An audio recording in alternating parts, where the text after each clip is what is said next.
After a challenging week of home games, tonight Bishop Garrigan sees if they can win outside their own cave. It's the Golden Bears against the Belmond-Klemme Broncos. Tyler Lance with you here on Home Country Radio and on the Algona Radio YouTube live stream. As tonight it's the 9-3 Bishop Garrigan Golden Bears looking for their 7th win in a row, going up against the 5-6 Belmond-Klemme Broncos as they look to snap a 4-game losing streak. We give a big thank you to our streaming sponsors for tonight, and they include Kemna Auto, where it's not just about the car, it's about the care.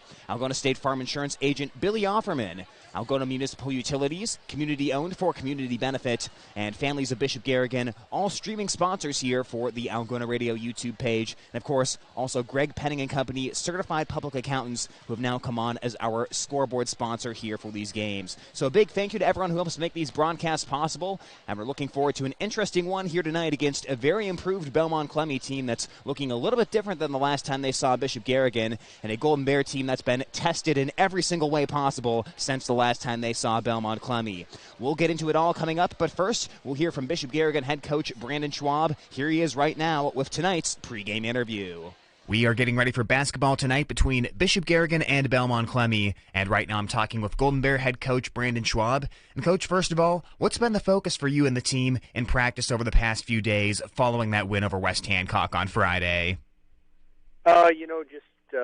We've been working defensively a lot on our half-court defense and doing a better job of not giving up a three-point shot, and also offensively looking to push the ball a little harder than what we've been. I felt, our first 2 games out of break, we waited and set up in too much half-court offense where you got to be very efficient if you're going to grind out points too. We didn't have enough. Before the break, we had more points in transition than we did our first 2 games out of break. So looking to get back to pushing the ball and scoring in transition and not setting up half-court offenses much. And, Coach, you referenced defense early in that response. In the past couple of games, the team's given up 50-plus points, which is something that doesn't happen too often for them. Did you feel that was really a matter of the quality of opponent, or was it more something was missing from the defense over those 2 games? I would say a little of both. Both teams we played out of break, Forest City and West Hancock, are quality teams, and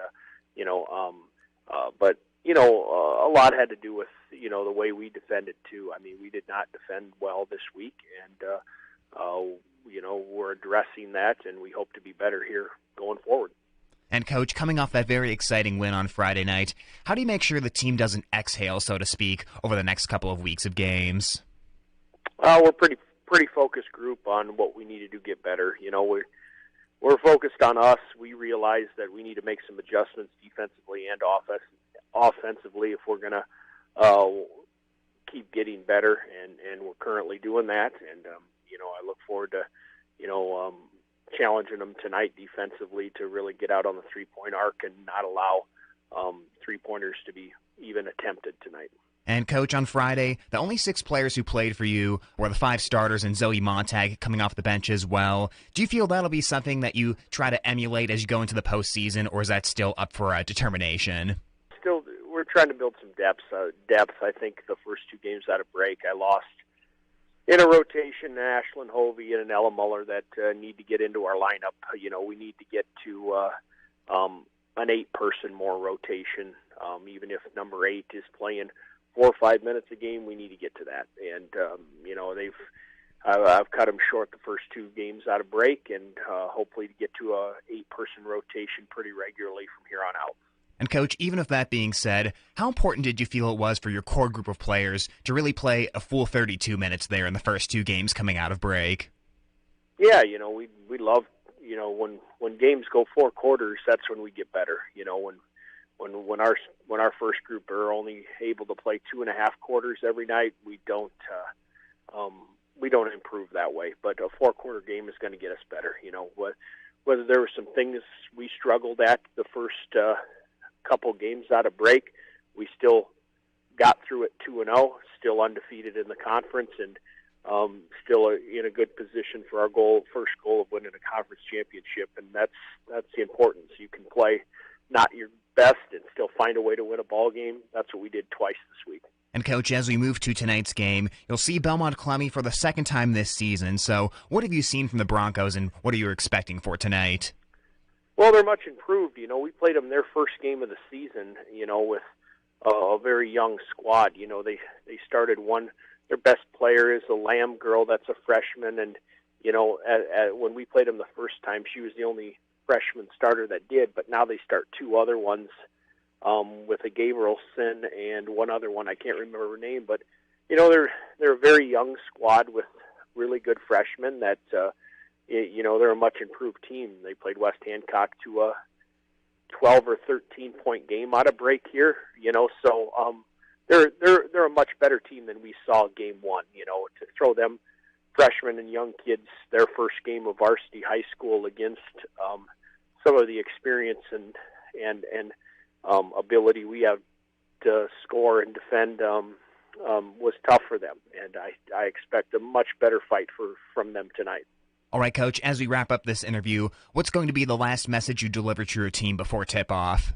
Push the ball hard and get out on the three, not allow any three-point attempts.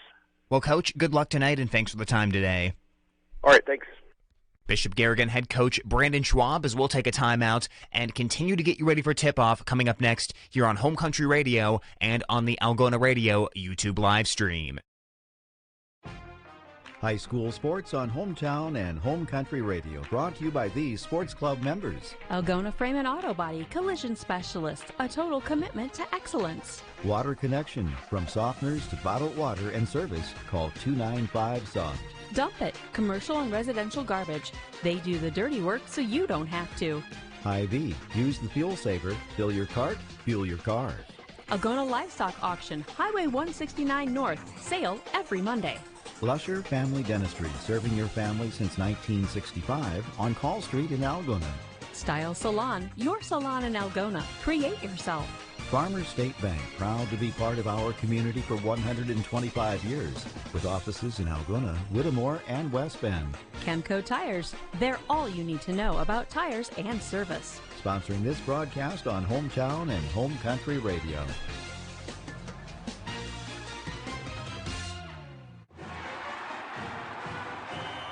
I loved playing high school sports.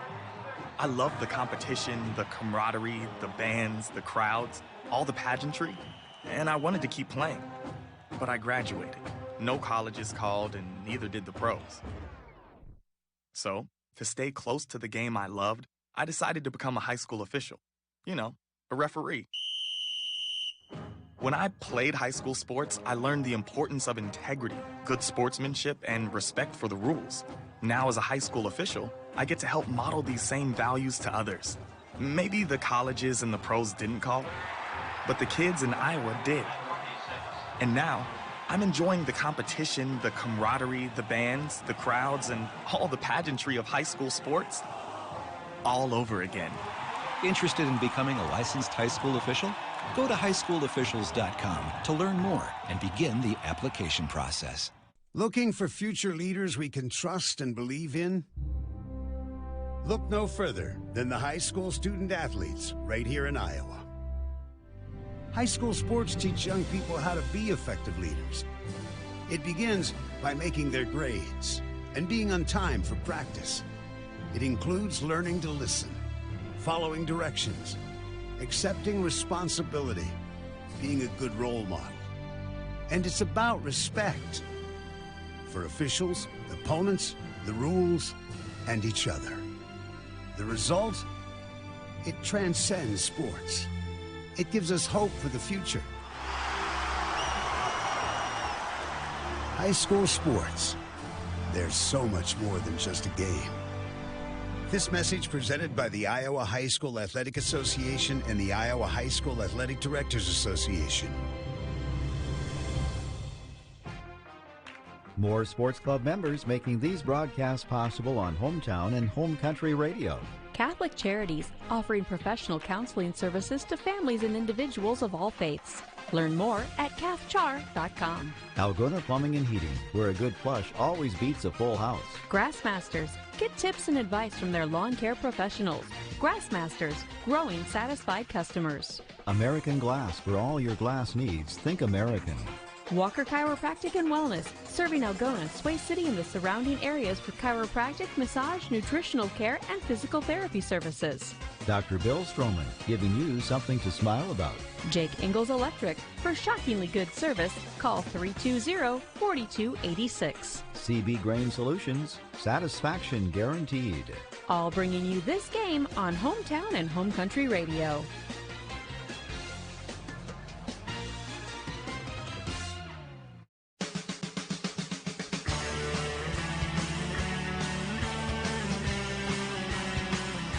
About 7 minutes to go until we tip it off here from Belmond-Klemme High School. Tyler Lance alongside Beanie Bodie, as you just heard from Bishop Garrigan head coach Brandon Schwab with his thoughts on tonight's game. And Beanie, I'll tell you what, we saw both Bishop Garrigan games last week. They faced Forest City and West Hancock. They got tested a little more than they normally do in the top of Iowa West, but they were resilient. They got through the tests, especially in that West Hancock game, surviving the very end of some key free throws down the stretch and winning. And now the key for Bishop Garrigan is not to kind of settle into the schedule in the top of Iowa West here. Turn up the intensity a little bit more after you were tested a couple of times and maybe reestablish some dominance that you had seen from earlier games. Yes, I think this team is definitely going to want to come out and show some dynamic offense, get everybody involved scoring the ball, and put up some serious points tonight. After playing a close contest with West Hancock, they didn't score as many points as they're used to scoring, and I think there's a lot of shooters on the floor right now that want to get this game going and score some points against Belmond-Klemme. But Belmond-Klemme, much improved team.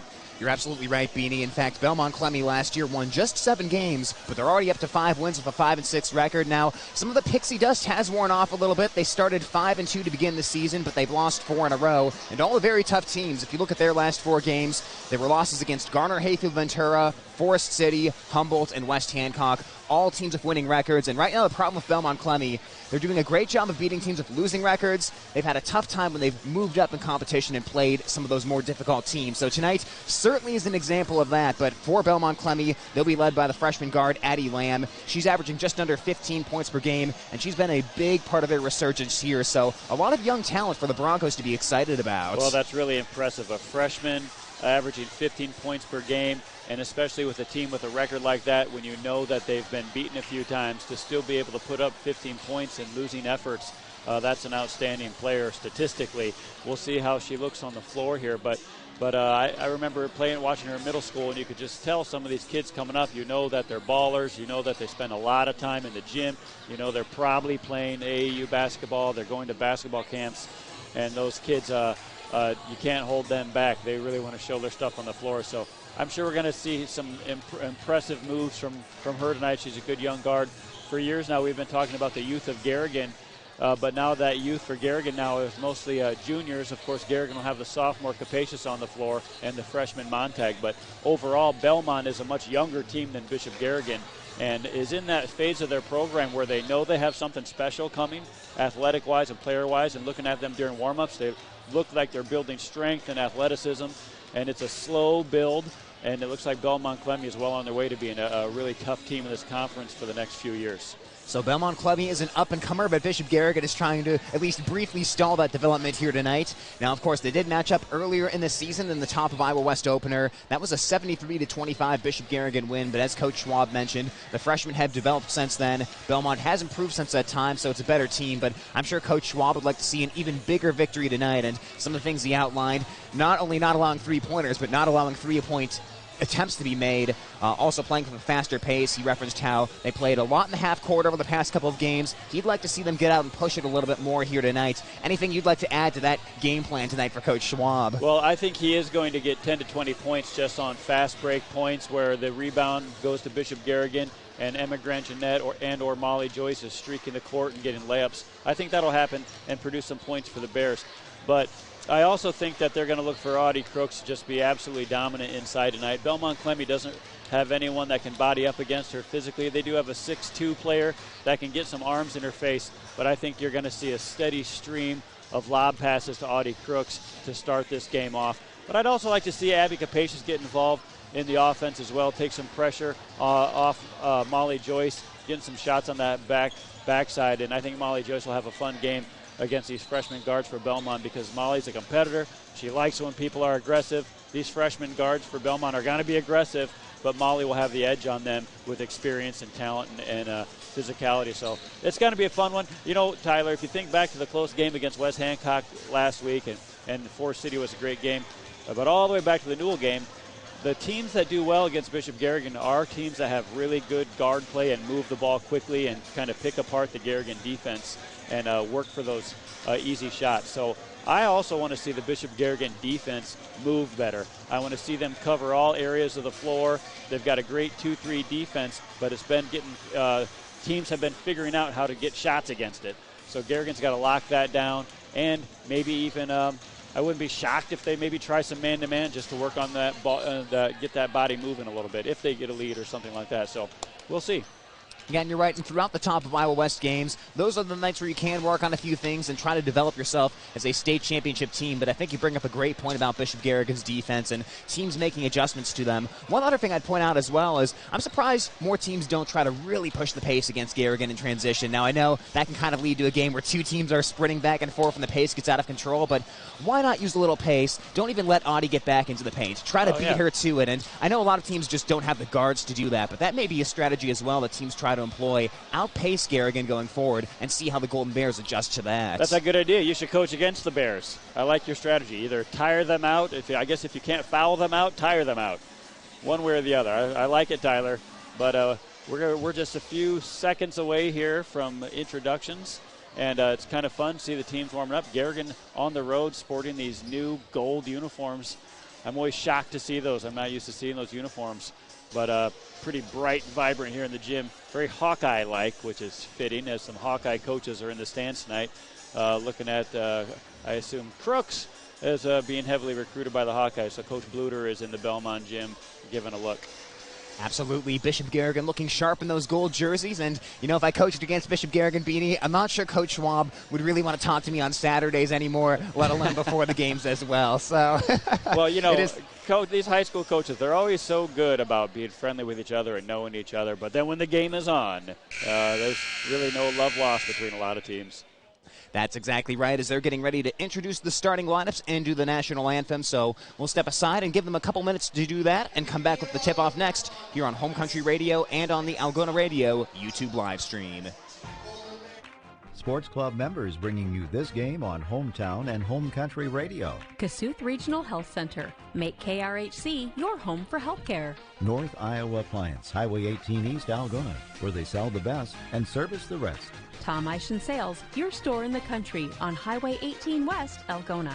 Greg Penning and Company, LLC, your tax service professionals in Algona and Bancroft, where everyone counts. Yemlin Builders and Quality Apartments for rent. Beauty and craftsmanship that will never go out of style. Albert Electric. Flip the switch to Albert Electric. Call Neil at 320-0305. Iowa Lakes Community College. Your community, your college. Feed Mill Coffee Company in downtown Algona, where community connects. All sponsors of this broadcast.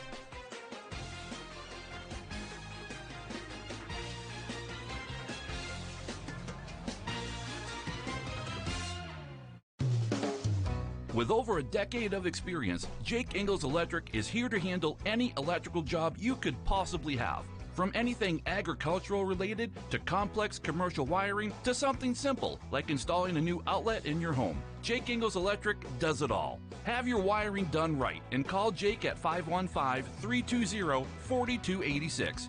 Jake Ingalls Electric, shockingly good service. When you need cash on the go, there's no need to pay a surcharge fee with MoneyPass. Iowa State Bank is proud to be part of the MoneyPass network of surcharge-free ATMs found nationwide. Look for the green and blue MoneyPass symbol on over 32,000 ATMs across the nation. Or find an ATM near your vacation spot or travel destination at MoneyPass.com. MoneyPass, another way that Iowa State Bank helps people succeed. Member FDIC.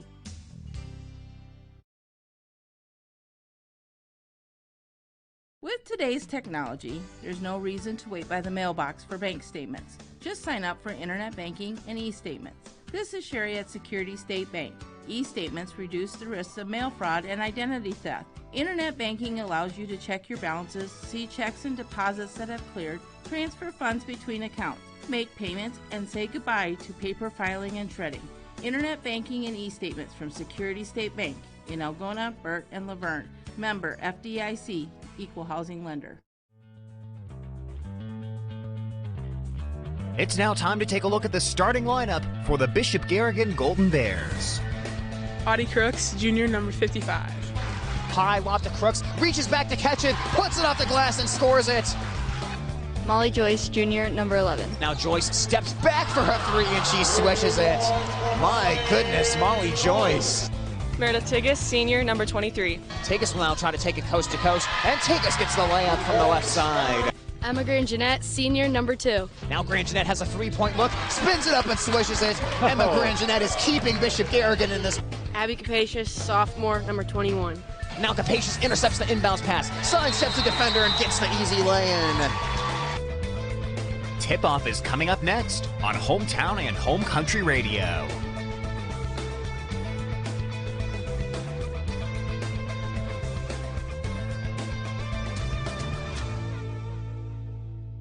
Well, how about Belmond-Klemme girls basketball team singing the national anthem tonight? That was a very wonderful rendition that they just did during that commercial timeout. We'll take a look at their starters very quickly here. It'll be the junior Allison Barris, senior Molly Hartwig, freshman Quinn Gabrielson, freshman Addie Lamb, and senior Jenna Meyer going up against the normal starting five for Bishop Garrigan, as you just heard there in that last spot. Crooks is at midcourt going against Meyer. Crooks back taps to Joyce, and we are underway here from Belmond-Klemme High School. Bishop Garrigan heading from left to right on your radio dial, wearing those flashy gold jerseys here tonight. Crooks just to the right of center, flips it left to Tigas. Around the way it goes to Grangenet as we're underway. Now to Capacious, takes one dribble and gives to Joyce. Joyce around Capacious' screen. She'll step back, lob inside to Crooks, knocked away by Meyer, and that's an early turnover for the Golden Bears. That was a good set play for the Bears. They did everything right except make that pass. Lamb feeds it inside, and Crooks rejects Barris out of bounds. Garrigan chooses to go that backside offense. You see a lot of action on that backside, and Crooks is out at the three-point line looking to make a cut to the basket. Good job there. Audie cutting hard to the basket. She can get open on that shot. The stellar freshman Addie Lamb triggers it in up top to Meyer, who heads left to Molly Hartwig, the senior. Gives it back up top to Lamb. Lamb, the third best scorer in the top of Iowa West besides Joyce and Crooks for Bishop Garrigan, the only two ahead of her. 7:19 on the clock. Broncos with the basketball, and it's back up near to circle the Lamb. Molly Joyce shadows her. A handoff comes to Barris, coming back around. Now a flip to the near side, Hartwig. Into the near corner it goes to Gabrielson. Down inside to Barris. A fadeaway, and Crooks picks up her second block of the night already. Bishop Garrigan playing man-to-man defense. Hardly have seen that at all this year. I like what Coach Schwab's doing there. Get these girls on their basic footwork fundamentals. Man-to-man's a great way to do that. Joyce on the blow-by, flips it inside to Crooks, and she'll score the easy layup over the top of Lamb, and Golden Bears draw first blood. Boy, not only man-to-man, now they're going full court press, man-to-man, just making this Belmont team play them athletically, position for position. And Capacious able to get the knockaway out of bounds of 6:42 on the clock. Broncos will inbound it here from the near side, just to their left of the scoring table, as Lamb flips it into the senior Molly Hartwig, one of two seniors in the starting lineup. Lamb has it back, heading towards the left. Gives the handoff to Barris, working to the right. Around the perimeter it goes into the far corner to Gabrielson, the other freshman in the starting lineup. Capacious guards, a feed to the cutting Hartwig, cut up by Tigas, and now back out beyond the three-point line. Here's Lamb, Joyce pestering, a bounce pass to Meyer on the wing. Crooks defends, now down onto the low block goes Hartwig. Hartwig puts it up, bounces three times on the rim, and drops through to tie the game at 2. Nice execution by Belmond-Klemme. As an offense, most teams would prefer to see man-to-man than a 2-3 defense, but Belmond-Klemme probably prepared for the 2-3. High lob inside to Crooks, who catches in the middle of a double team and lays it in spite of the sandwich to make it 4-2 Bishop Garrigan. Well, look at this good backcourt pressure, really making this Belmond-Klemme team work. It's going to tire people out as the game goes on. And will it tire out the Bears? This is something we saw a little more from Bishop Garrigan last year than we have this year. But, again, Coach Schwab talked about shaking things up here coming into this week of games with Belmond-Klemme and Eagle Grove on the schedule. In the far corner, with the ball, it's Gabrielson, takes a couple dribbles and hands it off to the 5'6" Hartwig, drives baseline, reverse layup, and she drops it through to tie it at 4. Nice play there by Molly Hartwig. Yeah, very good finesse on that drive, keeping good body control going under the hoop, knowing she was going to be able to get that reverse layup.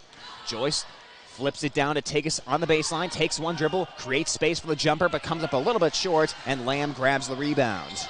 You know, this just shows you how far girls basketball has come. Someone making a reverse layup 10 years ago would have been incredible and gotten cheers from the crowd. Now it's just another good guard in the top of Iowa Conference. And Lamb travels on the far side of the court as she lost her dribble and tried to pick it back up, but fell to the ground as she was doing that. So Golden Bears get it back here. Belmond-Klemme this year averaging just over 20 turnovers per game. Bishop Garrigan at 11. That's the best mark in the conference. A flip inside the Crooks is knocked away by Meyer. Bishop Garrigan will let that head out of bounds. And they're going to say Crooks touched that one. The referees might confer here, though, and try to reverse this call. Yeah, the nearest official didn't quite see it, and he was very honest with his features. They're going to call the jump because they decided neither of them really saw it accurately. So they're going to go to the scoring table and just say it was a jump ball. Officials cannot see everything. Everyone that watches sports knows that. But that at least the officials were just honest there, looking at each other. They just didn't see that one. So Belmont gets it anyways, coming out of the jump ball. As Gabrielson gives the hand just inside the three-point line, is way off to the left. Trying to save it is Hartwig, but she stepped on the baseline, and Bishop Garrigan gets it back. Well, this is fun watching Garrigan play some man-to-man defense. Since they're not entirely used to it, they have to communicate on who's going to, what they're going to do on those screens. Belmond-Klemme just sets a nice little screen at the top of the key, and Garrigan has to communicate what they're going to do there. They double-team Joyce. They flip inside to Crooks. They double-team her. A dump off to a wide-open Tagus on the score. Audie Crooks the assist. Meredith Tagus with the finish. That was a great job by Audie to look for that backside. If she's double-teamed like that, sure, she could power and muscle up through and score probably, but why not find the wide-open backside Tagus? Bishop Garrigan held Belmond-Klemme to a season-low 25 points when these teams matched up the first time as the pass goes into the lane. Knocked away by Joyce. Bodies hit the floor, and Belmond-Klemme will take a 30-second timeout to try to avoid the turnover. Hey, fantastic. Molly Joyce hitting the floor, showing some serious hustle after that ball. That's great. Absolutely, and Joyce certainly offense, second in the top of Iowa West in terms of scoring. She's the leading shot taker in terms of the conference. No one takes more shots than Joyce, but she has the ability to make a lot of plays on defense. She's second in the conference in steals per game, and whenever the opposing team throws an athletic guard in there, I know Bishop Garrigan plays a lot of zone, but if they do try to go man-to-man in the future, Joyce is going to be a key part of that. Yeah, I would not want to be a point guard bringing the ball up one-on-one against Molly Joyce. She's just so quick. She's got very active hands, and she's pretty savvy at avoiding picking up any foul calls. I don't know. We got a lot of game in front of us. I'm going to say that she's going to get at least 6 points off of just straight-up steals for layups. We'll see if I'm right, Tyler. We'll keep track of that here tonight as Bishop Garrigan brings Zoe Montag into the game. Montag was the only bench warmer who played in that win over West Hancock. Coach Schwab said in the pregame he wants to go to more of an 8-player rotation going forward, but Montag will be first off the bench here tonight, replacing Tagus. Lamb works to the right around the perimeter, heads to the elbow, step back Jay, and that's a little short. Crooks taps the rebound into the hands of Montag, who quickly feeds it off to Joyce. She'll come up the far side of the court, sneak past Gabrielson. She'll stop for an elbow Jay, and that one banks off to the right, no good, and Meyer picks up the board. 3:44 on the clock here in quarter number one, 6-4 Bishop Garrigan. Lamb heads to the left, flips it high to Barris. Barris guarded by Grandjeanette, works around the screen. Grandjeanette goes underneath, and the handoff comes to the near side to Gabrielson. Now back up top to Lamb, who almost lost that one beyond half court, but picked her dribble back up. And another handoff to Barris, who curls around. This is almost what Algona tried to do against Bishop Garrigan when those two teams matched up. Just long, grinding possessions. As now the pass inside to Hartwig. Missing on the layup. Offensive rebound, though, for Lamb. And a foul will be called here against Bishop Garrigan. And I'll tell you what, one thing about playing man-to-man, Garrigan's got to get used to rebounding a little bit differently here than if you were playing a zone. Yes, you're a completely different position, but at least on man-to-man, if you have a body right there, you can turn and box out and get those rebounds. But, so used to playing the 2-3. Garrigan's going to have some adjustments here, and Belmond-Klemme is going to run that man-to-man offense, and they're going to get open off some screens. The pass goes into Hartwig. Got the pass stripped away, though, by Hovey, who just checked in for Grandjeanette. And Golden Bears forcing another turnover here early on. 6-4 Bishop Garrigan, 3:02 on the clock. Joyce attacks right down the lane. Gets the ball tipped, but she still stayed open and is able to lay it in. Well, I tell you, that was impressive. That was a great strip attempt by Belmond-Klemme. They got all ball almost, but Molly Joyce, good strength, holds onto that ball and muscles through for the layup. Good composure. Gabrielson dribbles out of some backcourt pressure, stops just to the right of center, hands off to Lamb, who curls around now, flips it backwards to Barris. 2:39 on the clock, and Barris will wait for Lamb to come back and get the basketball.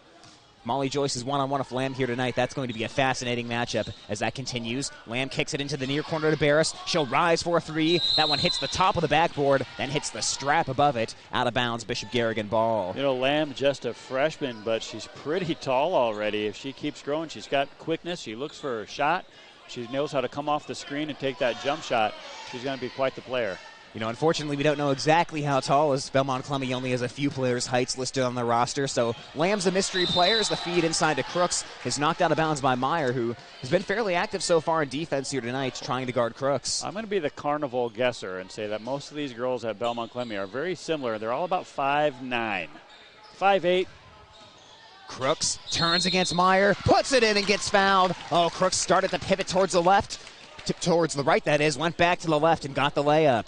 Yeah, you see that footwork that she's rehearsed. She kind of just gathered the ball, gathered herself, thought about where so many people have tried to draw charges on Audie Crooks, and as a young player, might have worked, but now she's too savvy. She just feels where that defensive pressure is and goes to work, knocks home another 2. 11-4 as Crooks is able to finish the three-point play with a deflection on the foul shot. Now Gabrielson coming towards the near side, working against Capacious, and they will get Capacious on that foul. Looked like that one could have gone either way, and Capacious is the guilty party there. So that'll be foul number 2 here against Bishop Garrigan early in this ball game. Looking to lob it in from the baseline and getting it in for Belmond-Klemme is Lamb. Now it goes around to Barris, flashes across the foul line against Hovey, lost her dribble, and it goes right into the hands of Joyce. Joyce runs with a little pace, drifts towards the near side in front of the Bronco bench, now starts to drive, loses the ball, but it pops right to Montag. A high feed to Crooks, catches behind the defense, and puts it in. Oh, nice pass by Montag. She might have got away with a little bit of a bunny hop. I'm going to say I saw it, but the officials didn't see it either. 13-4 Bishop Garrigan. Golden Bears 7-0 run right now. To the baseline, now a feed inside to the wide open Charlie Azeltine, who gets her third made field goal of the season to make it 13-6. That is a nice look by the Belmond-Klemme offense. 5 players working well together. Montag tries a triple from the left wing and buries it. She has been shooting the ball very, very well this season for Bishop Garrigan and makes it 16-6. What a weapon to have off the bench to be able to come in and hit some three-pointers. Number 6 in the conference as a freshman in three-point percentage, which is incredibly impressive. A feed inside, and now with the active hands, Montag knocks it away from Hartwig. That's Ashlyn Joyce again. Ashlyn Joyce showing her presence on defense here, coming up with some loose balls. A lob inside to Crooks, couldn't quite collect that one, kicks it out to Montag, corner pocket 3, rattles a couple times and bounces out. Crooks pokes the rebound from behind, and that's off of her out of bounds with 43 seconds to go. Well, that was a good-looking shot by Montag. Almost goes 2 for 2, and that would have been another assist for Crooks. I think assists are going to be a lot for Audie today because Belmond-Klemme is collapsing and Audie's finding open players. She's going to fill up the stat sheet. Bishop Garrigan has dropped back into a 2-3 zone here, switching it up. Right wing triple for Lamb is off the front of the iron. Reaching back for the rebound, though, is Hartwig. Passing it up top. Joyce knocks it away, but Lamb has it again. Lamb to the elbow. Sidesteps into a jumper. Front of her McGann. It's popped high in the air by Ella Mahler, who just checked in. And another offensive board for Belmond-Klemme. 20 seconds to go. A long floater's off the back of the iron and into the hands of Crooks. Looks to outlet it near side to Grand Jeanette with 13 seconds. Takes 2 long steps towards the lane. Offensive foul as Lamb drew the charge that time. You know, that's all right, Emma Grand Jeanette. Keep your head up high. That's what you got to do. Just get to that hoop. There's only 10 seconds left in the quarter. That was a good look. Just picked up the charge. Could have went either way. You never know. You might have got the blocking foul. So nothing wrong with that take to the hoop by Emma. On the near side, it's Gabrielson of 3 seconds. Grand Jeanette knocks it away with 2 seconds. Feeds it up to Joyce, 1 second. And Joyce is going to run out of time. Missed the layup anyways, but time expires on the first quarter as it's a 16-6 Bishop Garrigan lead. And we come back in 60 seconds here on Home Country Radio, KLGZ. With today's technology, there's no reason to wait by the mailbox for bank statements. Just sign up for internet banking and e-statements. This is Sherry at Security State Bank. E-statements reduce the risks of mail fraud and identity theft. Internet banking allows you to check your balances, see checks and deposits that have cleared, transfer funds between accounts, make payments, and say goodbye to paper filing and shredding. Internet banking and e-statements from Security State Bank in Algona, Burt, and Laverne. Member FDIC, Equal Housing Lender. For over 40 years, Northwest Iowa Bone, Joint, and Sports Surgeons have maintained one mission: to provide excellence in orthopedic care. Their team of 9 physicians offers specialized care in everything from arthroscopic same-day surgery to joint replacement, as well as hand and foot surgery, and have an orthopedic surgeon on call 24/7. Healthcare isn't about appointments, it's about taking care of people, and that's their specialty. Visit Northwest Iowa Bone, Joint, and Sports Surgeons on the web at nwiabone.com.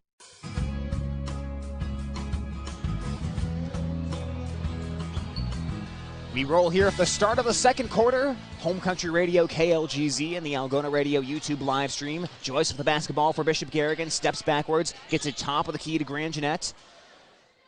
Bishop Garrigan has the offense spread wide out here to start this possession. Joyce down the middle. A flip to Crooks late. Crooks catches and lays it in. That looked like Joyce was going in for the shot, but she redirected to Crooks. Yeah, and I tell you what, at the beginning of that possession, there was too much congestion. Joyce was looking for a seam to try to get to the hoop, and she couldn't find it, and it was looking pretty bad. And then she just finds a little seam there, maps it out, gets the lob to Crooks. And here she comes up with a steal. Oh, right back in the hands. It bounced right back into Lamb, who gets the layup. That was almost a great steal by Bishop Garrigan as Azzeltine got it to the cutting Lamb, but it bounced off of a Golden Bear player as Joyce elevates for three. A little bit long on that one, and Gabrielson has the rebound. Gabrielson quick out up the court to Lamb, far side of the court, trying to feed it to Azzeltine down low. Crooks denied that. Right back into the hands of Lamb. Airballs a short corner jumper, and Tigas rebounds on the weak side. Aggressive rebound by Tigas. She didn't have it initially, but she had inside position. It was almost more of a steal than a rebound. Joyce flips to a cutting Capacious. She came in, she got fouled, and she scored it. 20-8 Bishop Garrigan as Capacious just flew in for that layup. Yeah, you know, I haven't seen Capacious much, but boy, you couldn't miss her there. She comes flying in on the baseline and gets a nice pass from Joyce, picking up another assist on the easy bucket. And that's what Garrigan does. They just get enough points. You know, they might spend first 2 minutes figuring out the other team, tried some man-to-man defense tonight, and all of a sudden they explode, and they're up 12. Molly Joyce leading the conference in assists. Capacious, a little jumper from the foul line, finishes the three-point play, making it 21-8 Bishop Garrigan. It was 6-4 early in this game, and Golden Bears have had a substantial run since that time as a long pass is thrown over everyone's head and out of bounds. So turnover there for Belmond-Klemme, and Bishop Garrigan gets it back of 6:41. Yeah, Belmond-Klemme has some capable guards, but a fast pace of play is going to favor Garrigan if it keeps going like this for 4 quarters. 6:36 on the clock. Joyce dribbling up by the circle, waiting for the play to develop as she fades towards the near side and passes left to Grand Jeanette.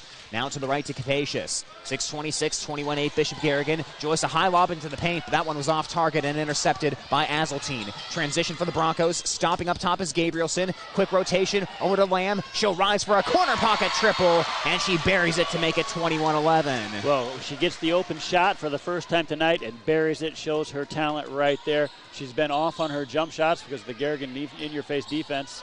Now Crooks catches in the double team. Left the layup short, but she got fouled, and she'll shoot 2 here. Yeah, you can see Audie frustrated. She doesn't consider those fouls a reason that she shouldn't make a basket. She wants to get the and one situation there, get the bucket and the foul. See if she can knock home these 2 free throws, put the Bears up big. And I'll tell you what, before the West Hancock game, as Crooks swishes the first foul shot, she had a 4-game stretch where she was shooting almost 90% on 2-pointers, and that's incredible. And against West Hancock, not quite as good of a shooting day from the field. I think she was about 9 of 15. I forget the exact number. And I know everyone's saying, lighten up, Tyler. That's still a good shooting night, but that just goes to show how physical that matchup truly was. That Crooks, even missed a couple at the rim, which she had almost a 90% conversion rate on the 4 games before. Yeah, that West Hancock game was fun. It was intense. It was physical. I'm sure there was lots of bruises and soreness for both teams after that one. Bishop Garrigan a little pressure, but Azzeltine comes up the far side of the court across the timeline, tries to float a pass inside, but Crooks knocked it away again. I know that's not a block, but that's essentially what it looked like there as Crooks erased that with 5:48 on the clock. Yeah. Joyce, a between the legs dribble, skip feed to Capacious, rises for 3, is a little short. Grand Jeanette taps it out to Joyce, saves the possession. Joyce a bounce pass to Capacious, catches, and she'll be fouled. That is a good look initially to Capacious in the corner 3-point shot. Garrigan keeps it alive, and Molly Joyce is really seeing the floor well tonight, moving that ball around, and finds Capacious again and sends Abby to the line. Work on that free throw shooting. Abby Capacious, about 71% from the line this season, but she's a little off target on that one, and the score stays 22-11. Bishop Garrigan so far this season, the best free throw shooting team in the top of Iowa West at 62% as a unit. Had a good free throw shooting game against West Hancock as Capacious splits the pair and make it 23-11. Coach Schwab takes a timeout here for 30 seconds, so we'll keep it right here. And while Coach Schwab does take this timeout, we'll give a big thank you to our streaming sponsors, which include Chem the Auto. It's not just about the car, it's about the care. Algona State Farm Insurance Agent Billy Offerman.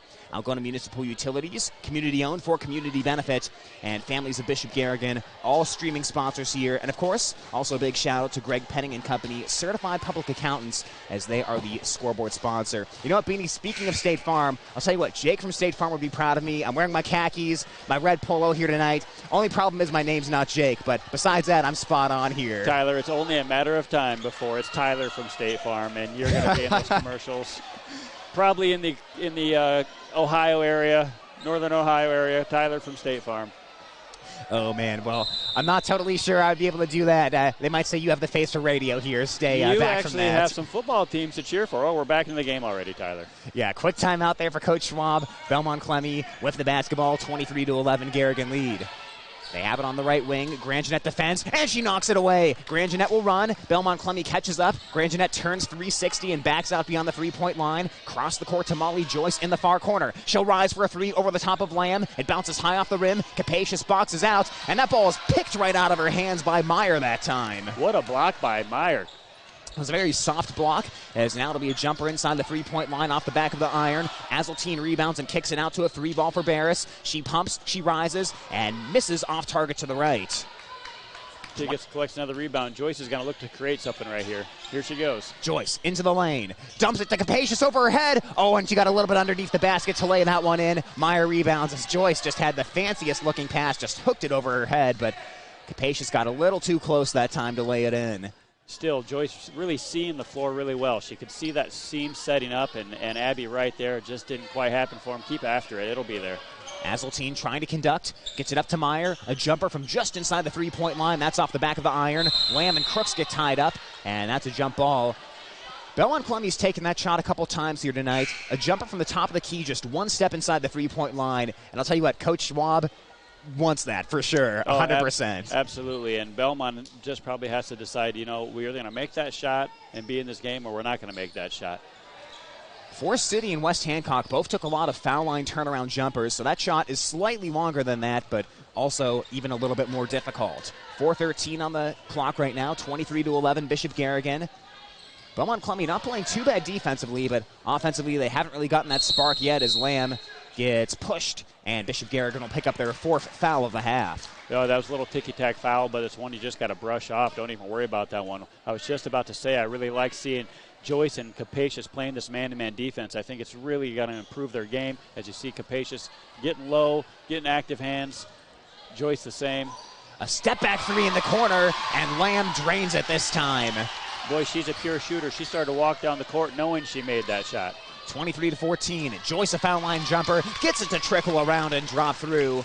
25-14. Joyce so fast I couldn't even get the camera turned fast enough to follow her up the court. 3:39 on the clock.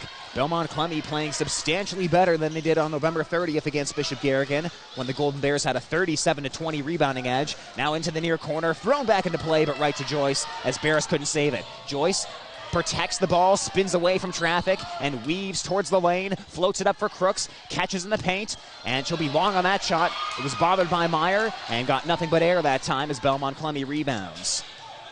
The other way comes Lamb, guarded by Joyce. A step-back triple. That's a little short, and Capacious rips down the rebound, but a jump ball is going to be forced here. Boy, Lamb is feeling it. She's pulling up for those step-back triples, and she's always heading down the court. She's worked on that shot so much. She's pretty darn confident when she pulls up for that shot. That's like you said, Coach Schwab wants to work on guarding that basket. Well, here's an opportunity to work on that. Someone needs to get on Lamb.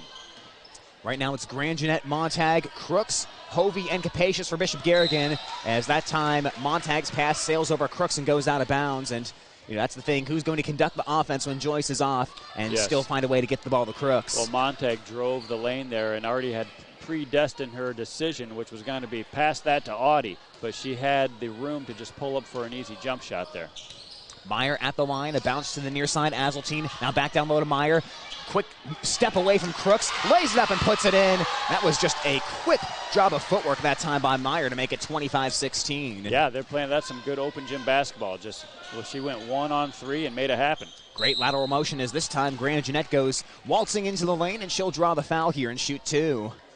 I like that take by Grand Jeanette, going with left. Get her to the free throw line. So 25-16. Emma Grand Jeanette will shoot a couple here as she's averaging about 58.8% from the line. Belmond-Klemme will get ready to make a substitution here once this foul shot happens, as that one is off target for Grand Jeanette.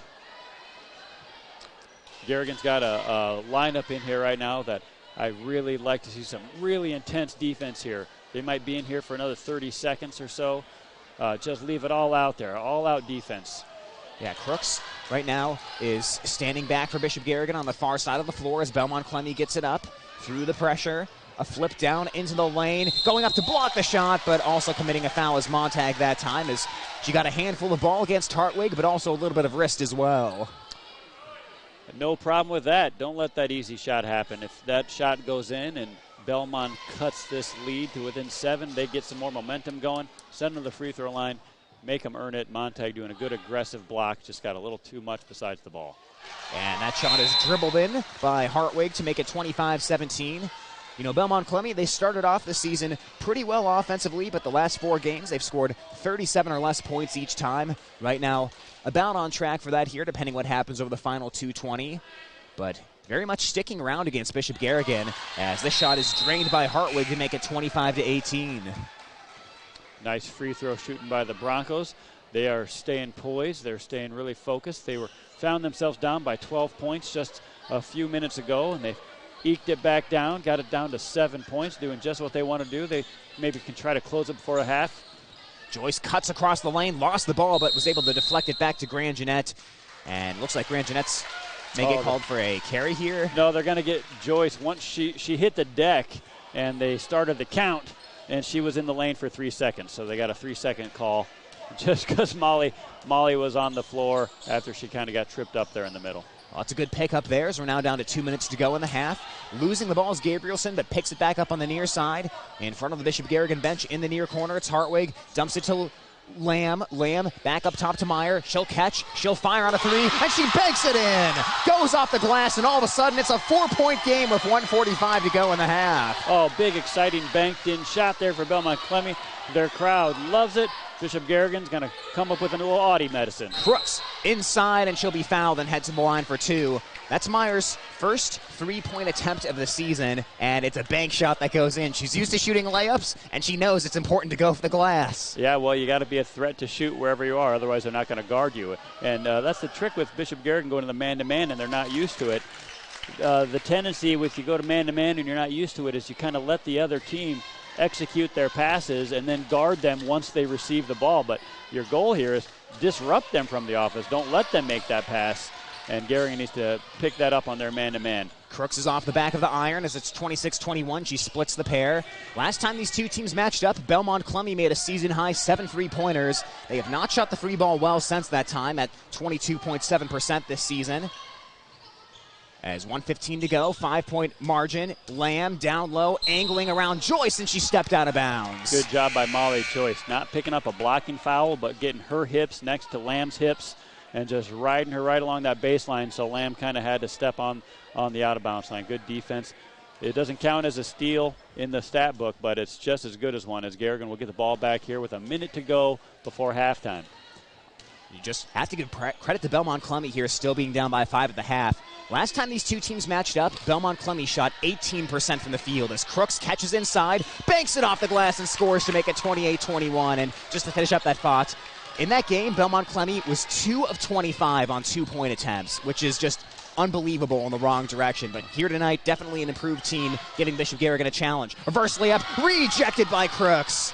Nice job by Audi there. Earlier in the game, they gave up that reverse layup. This time, Audi slides back down defensively, reestablishes her position, and blocks a shot. Nice job, Crooks. Top of the key, Tegas. She'll rip a 3-pointer, and she'll swish it. Bishop Garrigan back up by 10, just like that. Wow, that was fast. And it's a nice job by Tegas. She just made a beautiful pass to Crooks. She put as much effort into that pass to Crooks as she did the 3-pointer she just took. 16 seconds to go in the half. Rising for 3 is Gabrielson. Can't answer, but the long rebound trickles out to Meyer, and it's taken away by Tegas. 9 seconds to go, gives to Crooks. She bobbles with 7 seconds. Now to Joyce. Crosses half court at 5 seconds. Heads down the lane. Crossover dribble. Gets by the defender and scores it at the buzzer to make it 33-21. Wow, that is something you just start to take for granted watching Molly Joyce with 5-6 seconds left in the half. If you're the opponent, you think you're just going to run this clock out. They'll never score. Molly Joyce goes 3/4 of the court in 4.5 seconds and puts in a layup. And that's just a dagger right before halftime. They'd cut the lead to 7, and just like that, bam, back up to 12. Dazzling move that time by Molly Joyce, and Bishop Garrigan gets to go into the locker room with a double-digit lead. We'll step aside here for a timeout, and more halftime coverage is coming up next, right here on Home Country Radio KLGZ and on the Algona Radio YouTube live stream. More Sports Club members bringing you this broadcast. Jensen Chiropractic, care for the whole family. Countryside Barbecue Sauce, 2 sauces for all seasons. Erpelding Excavating, let them take care of your grading, excavating, and drainage needs. Farm Bureau Financial Services, coverage and protection for what matters most. Visit with local agents David Weich, Jason Brace, Daniel Foth, and Michael Toll. Sudol Tax and Accounting, full-service tax and accounting services from the professionals at Sudol Tax and Accounting. Call 395-1040. They see beyond the numbers. Holmes Animal Clinic, caring for your pets from their location at Highway 18 East. They now have an indoor unit to serve equine, cattle, sheep, and goats. Also on-site boarding for cats and dogs. Oakcrest Funeral Services, helping families celebrate a life lived. All members of the Sports Club bringing you this game on Hometown and Home Country Radio.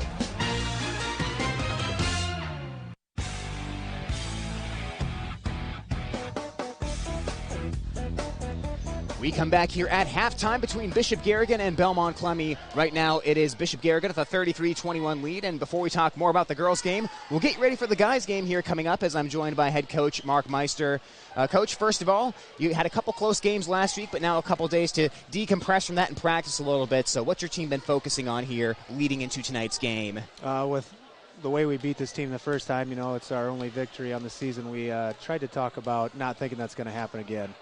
We're coming in a different team. They're trying to be a different team. So just come and play, run our stuff, and see what happens from there.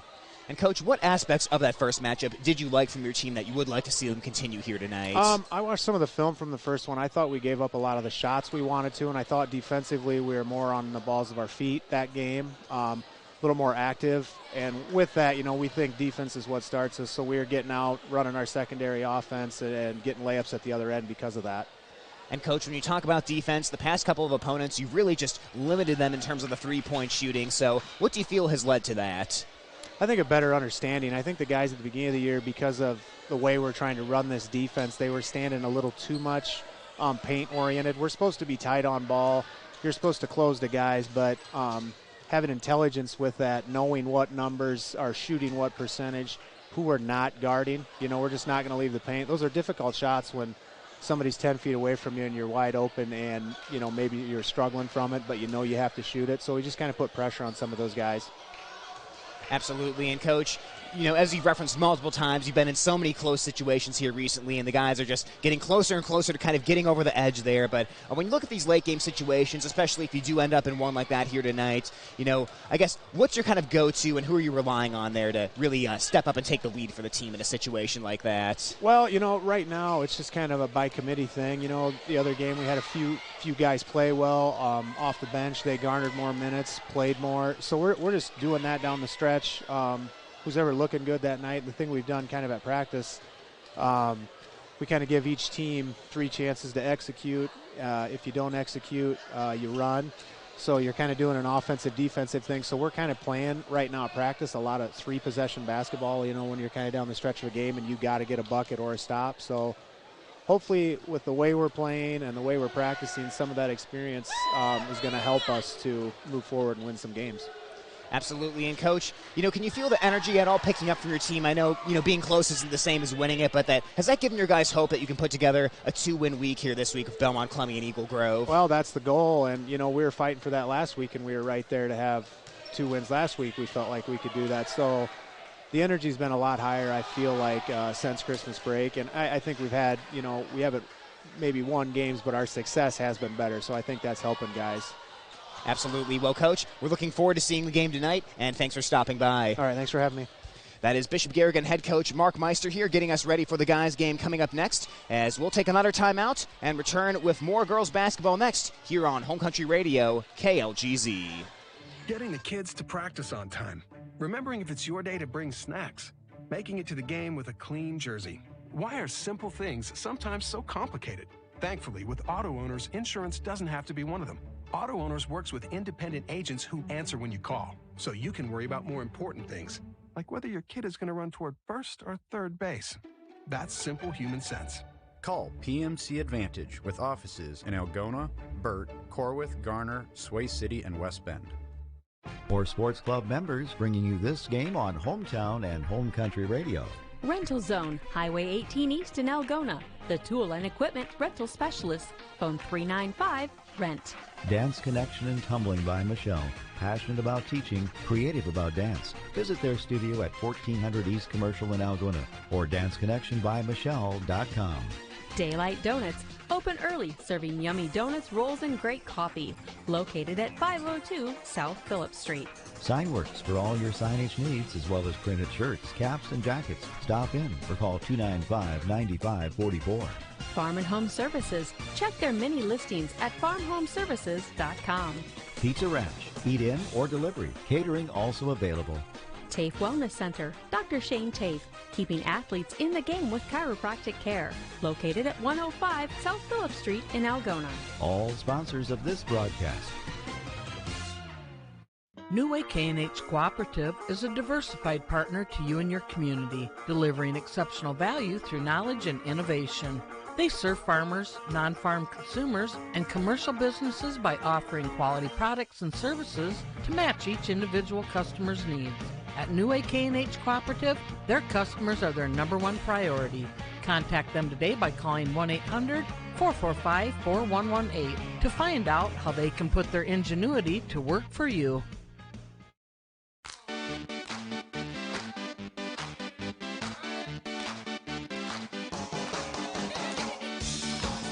Time between Bishop Garrigan and Belmond-Klemme, as right now it's the Golden Bears holding a 33-21 lead here on Home Country Radio and on the Algona Radio YouTube live stream.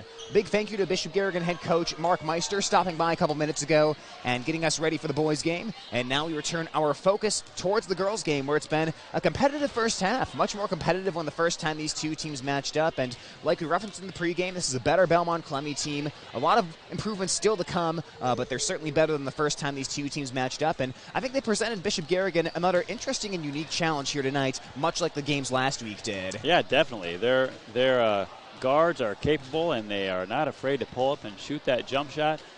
Garrigan's working on some man-to-man defense, and that has created some open shots for Belmond-Klemme, and I love to see the man-to-man to get the girls working on that defensive position and face-to-face guarding your opponent. That can only help their 2-3 defense if they flip back to that, which I suspect they might do some of that this half. But yeah, another good night out for the Bears. There were some close moments there. It was tied early on, 4-4, but after Garrigan took the lead, they never relinquished it. But it did get cut to 7 points there, and that made it pretty exciting. And the Belmond-Klemme crowd got going, and that's always fun to see. It's also fun to see the Garrigan crowd get going, but it takes a lot to get us Garrigan crowd fans going, because we're so spoiled after seeing a couple years here of dominant basketball and trips to the state tournament. We're so greedy. All we want to see is fantastic plays and pretty shots and dominant defense, and we start to get antsy when it doesn't happen. So every time these girls have gone out, 2 close games last week and this one tonight getting interesting, you can kind of feel the Garrigan fans popping question marks up in front of their eyes, like, what is going on? But hey, this is high school basketball. You got to play each and every game the way it goes. There's never a night off, and but you can see that this crowd is just waiting for the girls here to just turn it on and start putting up some serious points, and I would predict that they're going to this half. And you bring up an interesting point, and I believe as people we have the tendency to look at this Bishop Garrigan team and frame every single game through the idea of, did they play well enough tonight where if they played like this in the state championship game, they'd win a state title? And that's not always a fair expectation for the team. Maybe a more fair way to frame it is, did they work on something here tonight and improve something? Yeah. And I think that's what Coach Schwab is really focused on. Again, this might not be the end-of-season performance that you'd want, but this is a night where you work on a few things. Again, try a couple different things with the man defense instead of the zone, and see what happens and how your girls respond. Yeah, that's a great question and a great point, Tyler. Like, at what point do you look at this Garrigan team and find something that they need to work on, that they can really focus on? And then, of course, who is your opponent that you're going to try that against? Last week against West Hancock, some great outside three-point shooting by the Eagles. Coach Schwab came out of that game and said, well, we need to work on guarding shooters better. So tonight they're playing some man-to-man. We're going to guard those shooters better, and a good opportunity to improve on that against Belmond-Klemme here on these very capable young guards on the Bronco team. So we get ready to go here in the second half. Bishop Garrigan leading Belmond-Klemme 33-21. And I'll tell you what, Belmond-Klemme right now is just banging their head against the wall against some really good state-ranked teams. You know, earlier this week, in fact, it was on Tuesday, they faced West Hancock, and they were tied at halftime. Or I beg your pardon, I think that was actually last week. But anyways, their most recent game against West Hancock, they were tied at halftime, and certainly we know how good of a team West Hancock is. And here against Bishop Garrigan, they've been competitive so far as the Broncos start with the basketball, heading left to right on your dial. Lamb hooks it off target. Meyer tries to get in there for the rebound. Fumbles it off her hands, but I believe Tiggis touched that one last, and the Broncos will keep it. I think so. Boy, the Broncos tied at halftime against West Hancock. That's impressive after seeing the West Hancock team last week. That one, Tiggis and Crooks both slapping around that rebound. But good hustle by the Bronco player inside, keeping that rebound alive. And a jump ball gets forced here by Bishop Garrigan. Allison Barris tried to leap and come to a stop, but Golden Bears are able to reach in and force the jump ball there. She was thinking about jumping, and then she had to do a ballet dancer toe tap, try to keep her toes on the ground, and the official said, nope, can't do that. A flip to Crooks. Crooks comes to the left to Tiggis. Inside to a cutting Capacious. Got sandwiched in between double team. Ball pops back out to Grand Jeanette. Floats off the glass. No. Picks it back up. Shovels it to Capacious. Now out to Tiggis beyond the three-point line on the near wing. Inside to Crooks. Catches in the double team. And she'll lay that one in to make it 35-21. Easy bucket for Crooks. They don't all have to be hard to work for. That was set up by a nice pass from Tiggis. I didn't think Audie was open, but Tiggis passed that, threaded the needle like she was shooting a shot. Up top for the basketball, it's Barris, and now we'll hand it off to Lamb. Curling around to get it is Gabrielson, heading towards the left and flips it back over to Barris. Now down in the short corner to Meyer. Ball got knocked away by Capacious and into Crooks' hands for a Bronco turnover. You know, I guess if you can shoot a shot through that tiny little rim, you can put a ball right in Crooks' hands from deep. Bishop Garrigan has had to do that so many times that they pretty much excel on it as Joyce sidesteps into a triple, and she drains it. Bishop Garrigan has scored the first 5 points of the second half. Up the other way come the Broncos. Last time these two teams matched up, Bishop Garrigan had a major turnover edge, 22-12, and now there will be another turnover for the Broncos as they lose it out of bounds along the baseline on the right side. Well, Broncos not coming out this half like they wanted to start due to this player right here. Joyce comes in the lane right there. Ooh, gets it taken away. She split the double team, got past it, but then Meyer took it away. Quick out up the court, laying it off the glass is Hartwig, but went way too hard that time. And now a foul on the rebound called against Belmond-Klemme as they will get the freshman Gabrielson. Got tangled up with Joyce, and Bishop Garrigan gets it back. First foul of the half committed by either team here. 6:12 on the clock, and Joyce will jog it across half court. Crossing the timeline, flipping it right to Grand Jeanette, dribbles towards the corner and comes back towards the left to Joyce. Joyce comes near side to Capacious. She's guarded by the senior Hartwig. Now back to Joyce. Dribbles around Tiggis. Lob inside to Crooks. Deep on the baseline. Spins, creates space. Left the layup short. Ball pops free on the baseline. It's out of Tiggis' hands and out of bounds. And Belmont gets it back. Well, pretty good possession by the Bears. They got Crooks the ball inside. She did some good footwork. Did everything she needed to do except knock that basket home. But Tiggis fights for the rebound. She's been a Johnny on the spot tonight in a lot of situations, getting rebounds, getting steals. And Garrigan looking focused right now. They're coming out of this halftime. They're going to play some good defense here. Lamb heads to the left and gives it to Barris. Barris flips it back to the right to Azaltine, who's really been the main reserve off the bench. Ball tipped away and into Crooks' hand. Belmond-Klemme's gotten a little sloppy with turnovers here in the second half. As now Joyce stops, pulls the trigger on the top of the key three. She drilled it and she got fouled. Molly Joyce is heating it up here in the second half, and Bishop Garrigan's up by 20. That was pretty, and the foul, that doesn't happen very often. In fact, I hardly ever see that happen in high school. Drains the three and gets the foul. She hits the deck, goes sliding on her bum, and gets right back up. See if she can get the 4-point play, the rare 4-point play. Molly Joyce is taking about 7 threes per game, and so far tonight, she's been money on a couple of them, and she drills that foul shot as well, rattles it in to make it 42-21. Full timeout is called, and we'll take a quick one here as well. Coming back with more basketball next. Bishop Garrigan up 42-21 right here on Home Country Radio, KLGZ. With over a decade of experience, Jake Ingalls Electric is here to handle any electrical job you could possibly have. From anything agricultural related to complex commercial wiring to something simple like installing a new outlet in your home, Jake Ingalls Electric does it all. Have your wiring done right and call Jake at 515-320-4286. Jake Ingalls Electric, shockingly good service.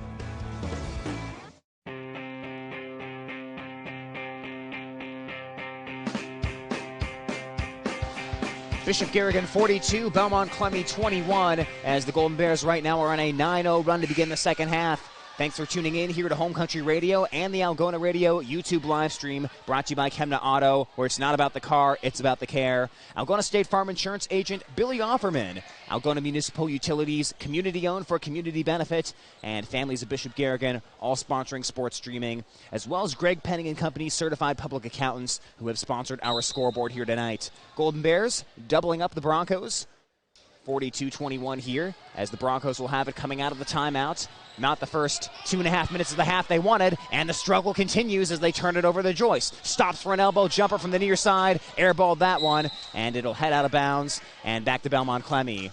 Well, after shooting all those threes, took a little bit too much off that time to account for the two-pointer. Joyce grinning as she misses that shot. She had a great steal, and she was feeling like she was in the flow, but comes up short on that shot. She's going to get another steal here. She's playing great defense. Belmond-Klemme's flustered on offense and turning the ball over because the Bears have really stepped up their D. A flip inside, knocked away by Garrigan and out of bounds. And I had you muted there for a second, partner. I said, this is my show now. I control the audio Tyler, board. As usual, I did not say anything important. I'm purely here for happy talk. But that showed that last play. If you saw that, Garrigan was beat defensively, but with her speed, she busted back down the lane, recovered, and tipped that ball out of bounds. A flip inside to Lamb, puts it high off the window and drops it through, and that'll break up the 9-0 Bishop Garrigan scoring run, making it 42-23. Boy, nice shot, Lamb. She earned that one. She was in a capacious Tigges sandwich there. Up to the top to Tigges, looks to the left to Capacious and gives it to Joyce in the near corner. They guard Joyce very, very closely as she works back around the perimeter, and a little too close that time as Gabrielson kind of hand-checked Joyce and picked up Belmond-Klemme's third foul. Yeah, number 11 and number 21, Gabrielson and Joyce keep kind of shaking hands with each other. Joyce puts her arm out, Gabrielson grabs it, Joyce recoils, puts it back out, Gabrielson grabs it, and that's just kind of typical guard versus guard play. So that is Gabrielson's third foul of the night, as Golden Bears will have it coming into play. It's Joyce, Capacious, Hovey, Crooks, and Montag. Coach Schwab has stayed true to his idea of having an 8-player rotation here tonight, as Mahler's gotten a look as well. Joyce tried to give a little handoff there to Hovey as she was under pressure, but she wasn't quite ready for it, and it went out of bounds. Yeah, that time Gabrielson really got over there and got her hips into Joyce, and Joyce had no room along the sidelines, tried to flip off to her friend Ashlyn there.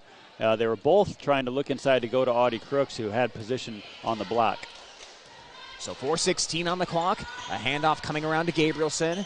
Now into the far corner to Lamb. Joyce stays close. A feed inside to the cutting Hartwig from the left side. Partially blocked by Montag, but then on the second effort got fouled. That first block was clean, but then she got the ball back, and then Montag committed the foul to send Hartwig to the line. Yeah, Montag gets the first clean block, and the second block, it was both Montag and Crooks. Crooks got the ball from behind, but Montag must have got arm from the front side. So Hartwig heading back to the free-throw line. She'll drain that one and make it a 42-24 score. Gotta love a good palindrome out there. That's right. Hey, that's pretty on that scoreboard. The old Broncos shooting their free throws well. Oh, I jinxed them. I tried. That was what I was hoping. So that one rattles off as the announcer jinx is alive and well, and that'll be a split at the line for Hartwig. Joyce flashes across the free-throw line, coming towards the near side, then flips it back to the right to Hovey on the wing. Up to the top to Capacious, looks left, takes one dribble to the right, scoops it underhand to Hovey, who wasn't looking, and that one goes out of bounds. Bishop Garrigan trying to get a little fancy there and turning it over. Yeah, doing a little bit of a weave action, but Hovey, I don't think was looking for the ball. She was open. But I think that play was not designed to her, so she was not expecting to get it. With the basketball coming back, it's Belmond-Klemme. Hartwig looking to hand it off to Gabrielson. Capacious denies the ball. They feed it over the top of Capacious. Gabrielson forcing her way to the baseline, kicking it into the corner to Lamb. Lamb weaving into the lane. Goes up the right hand against Joyce. Line drived it off the glass, though. as Joyce defended without fouling, and Golden Bears grab the rebound. Joyce stops for a top-of-the-key triple, rattles off, almost dropped through. A foul on the rebound here called against the Golden Bears, though, as Crooks will pick that one up. Yep, the official on the near side thought long and hard about that. He looked at it, he saw it, and thought, I think she got a little bit of body on there. You know, you don't get a foul for reaching your arm in there and tipping the ball, but if you make contact with your body, that gives enough reason for them to call that foul. Hartwig hands the ball off to Gabrielson. She'll rise for a three-pointer off the back of the rack, but picked up, though, by Lamb. Jumps from the foul line. Bishop Garrigan wanted to travel. They won't get it. Back to the near side. Gabrielson. Her three ball is short, and Capacious rebounds on the near baseline. Capacious is really playing good defense this second half. Lots of pressure. Joyce weaves into the lane. Flips it to Crooks. Catches, misses, gets it back, and scores. Well, that two-man game that Crooks and Joyce, has been honed over years of summer work, and here we're playing together. I get the feeling they can play 2-on-2 whenever they want on a lot of these teams. And now a steal by Hovey, but stolen right back by the Broncos. They get it out to Lamb, steps back for a three over Joyce, bounces off the rack to the weak side. Follow-up, partially blocked, and stepping out of bounds is Hovey as she touched that one, so the Broncos will keep it. Well, looking at this improvement on the Garrigan defense this quarter, the Broncos have basically only gotten off some contested three-point shots, not good shots, or have gotten really contested shots in the lane. Just much improvement on the Bishop Garrigan defense. Into play, Molly Hartwig, as she dribbled off her leg, but picked it back up. Tried to throw a pass out beyond the three-point line, got knocked away, though, by Montag, who secures the turnover. Montag flips it up to Crooks, who had to reach up to catch it, and gives it back to Montag as she comes across the timeline. Far side of the court, Hovey, open for a triple, bounces off the back of the rack, and pops off to the near side to Gabrielson. That was a good open look by Hovey. Would have been fun to see her knock down that triple. Lamb sidesteps into a foul line jumper. Long rebound pops out to Barris, who gets it immediately back to Lamb. A flip to the near side again to Barris. She'll rise for a three-pointer, but launch that one long as Crooks chases it down all the way in the far corner. Well, that time they get two good looks that Garrigan gave them, but unable to knock them down. Molly Joyce walking into the front court. High pass inside to Crooks, but she would have needed to be about 6'6" or 6'7" to catch that one as it heads out of bounds. That was a coulda, woulda, shoulda. Been an easy bucket, just a little too much mustard on that meatball from Joyce. Now let's see if the defense can pick them back up and maintain this 20-point lead. Bishop Garrigan will now have Mahler, Crooks, Hovey, Grandjeanette, and Montag on the floor. A little bit more size here in play with Mahler being in there as well, 5'11", along with Crooks' 6'3" size. 1:26 on the clock. It's Barris down by 20. Tried to fire pass, but Montag got her hands in the passing lane. Knocked it out of bounds and trying to get it back. Barris touched it and turned it over. Yeah, it's fun to see Muller in there. Imagine if you're the opponent and you're playing Garrigan. You're already dealing with Crooks at 6 foot plus, and then another 6 foot plus comes in. And that's what they got to deal with now with Muller in there. Into Crooks, deep on the baseline, tried to lean back and lay it in, but didn't quite have enough room, and Lamb gets the rebound. Up the far side of the court, Lamb with pace, attacks the baseline, sidesteps Muller, but missed it at the rack. Rebound pops out, and Hartwig picks it up. Offensive board for Belmond-Klemme. Sidestepping is Lamb, and she'll draw a foul. They'll say that was not in the act of shooting, so Belmont will inbound it from the baseline. Garrigan working in some substitutes, communication. They've got Crooks out there to direct traffic, but Montag and Grandjeanette playing up top here. Experience there, but Muller and Hovey playing the bottom of that 2-3. Haven't had a ton of time this year. And Grandjeanette steals the pass, racing up the court, shadowed by Barris, and Barris will foul her before Grandjeanette can get the shot off. Barris that time is just running up in the hip of Grandjeanette pretty much, as Bishop Garrigan will have Hovey inbounded here from the baseline. 53 seconds on the clock, into Crooks in the corner, rotates to Grandjeanette on the left wing, passed it up open three, got it in the corner to Hovey. Her three-pointer partially blocks, though, and Belmont has it with 43 seconds to go. Into the near corner it goes. It's Barris again with the basketball. Trying to fire to a cutting Lamb. Threw it behind her, though, and Grandjeanette has it just inside the foul line. Heads back towards the baseline to get some space. Now comes towards the front court with 29 seconds to go. Grandjeanette weaves. A kick out to Hovey. High lob to Crooks. Catches, and she'll get fouled. Crooks heading to the line for two. And I'll tell you what, it's a good play by Crooks, but I think she's had a couple tonight that she thought could have been and ones. Oh, of course. I'm sure she's a very driven young lady, and she wants to make every shot. So, yeah, she's just a stat machine, getting the assists, getting the rebounds, getting the free throws here. and getting the buckets. But, yeah, I always wish those shots would go in, but you can't shoot 100% every single night. She comes about as close as anyone else, though, as right now Crooks is leading the top of Iowa West in field goal shooting by over 16% over second place. But she's now over 2 on the line on that particular trip, and the lead stays 20 for Bishop Garrigan. Gabrielson looking. She'll fire a contested 3 over Mahler, and she swishes it.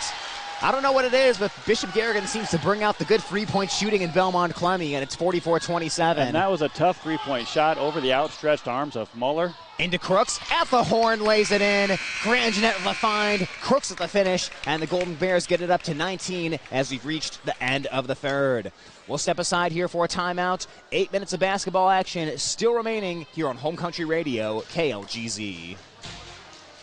Sports Club members bringing you this game on Hometown and Home Country Radio. Kasuth Regional Health Center. Make KRHC your home for healthcare. North Iowa Appliance, Highway 18 East Algona, where they sell the best and service the rest. Tom Eischen Sales, your store in the country on Highway 18 West, Algona. Greg Penning and Company, LLC, your tax service professionals in Algona and Bancroft, where everyone counts. Yemlin Builders and Quality Apartments for rent. Beauty and craftsmanship that will never go out of style. Albert Electric. Flip the switch to Albert Electric. Call Neil at 320-0305. Iowa Lakes Community College. Your community, your college. Feed Mill Coffee Company in downtown Algona, where community connects. All sponsors of this broadcast.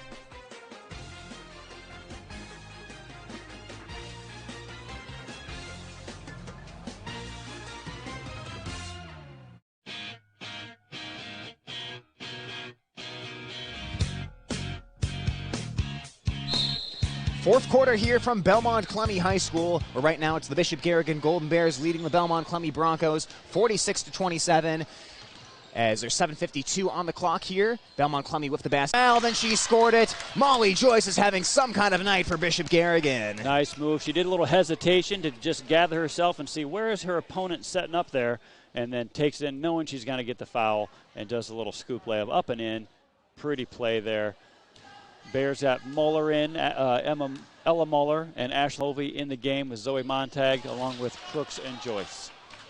Joyce completes the three-point play, and it's 57-32.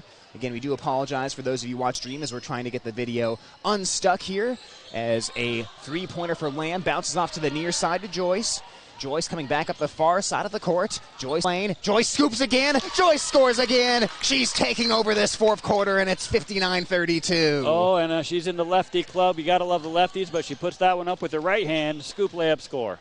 I don't know when National Lefty Day is, but maybe it's coming up as a three-pointer is missed by Belmond-Klemme, and it's rebounded by Muller on the baseline. Muller getting in the books here with that rebound. Let's see if they can work a layup into Hovey and Muller here, get them on the point-scoring column.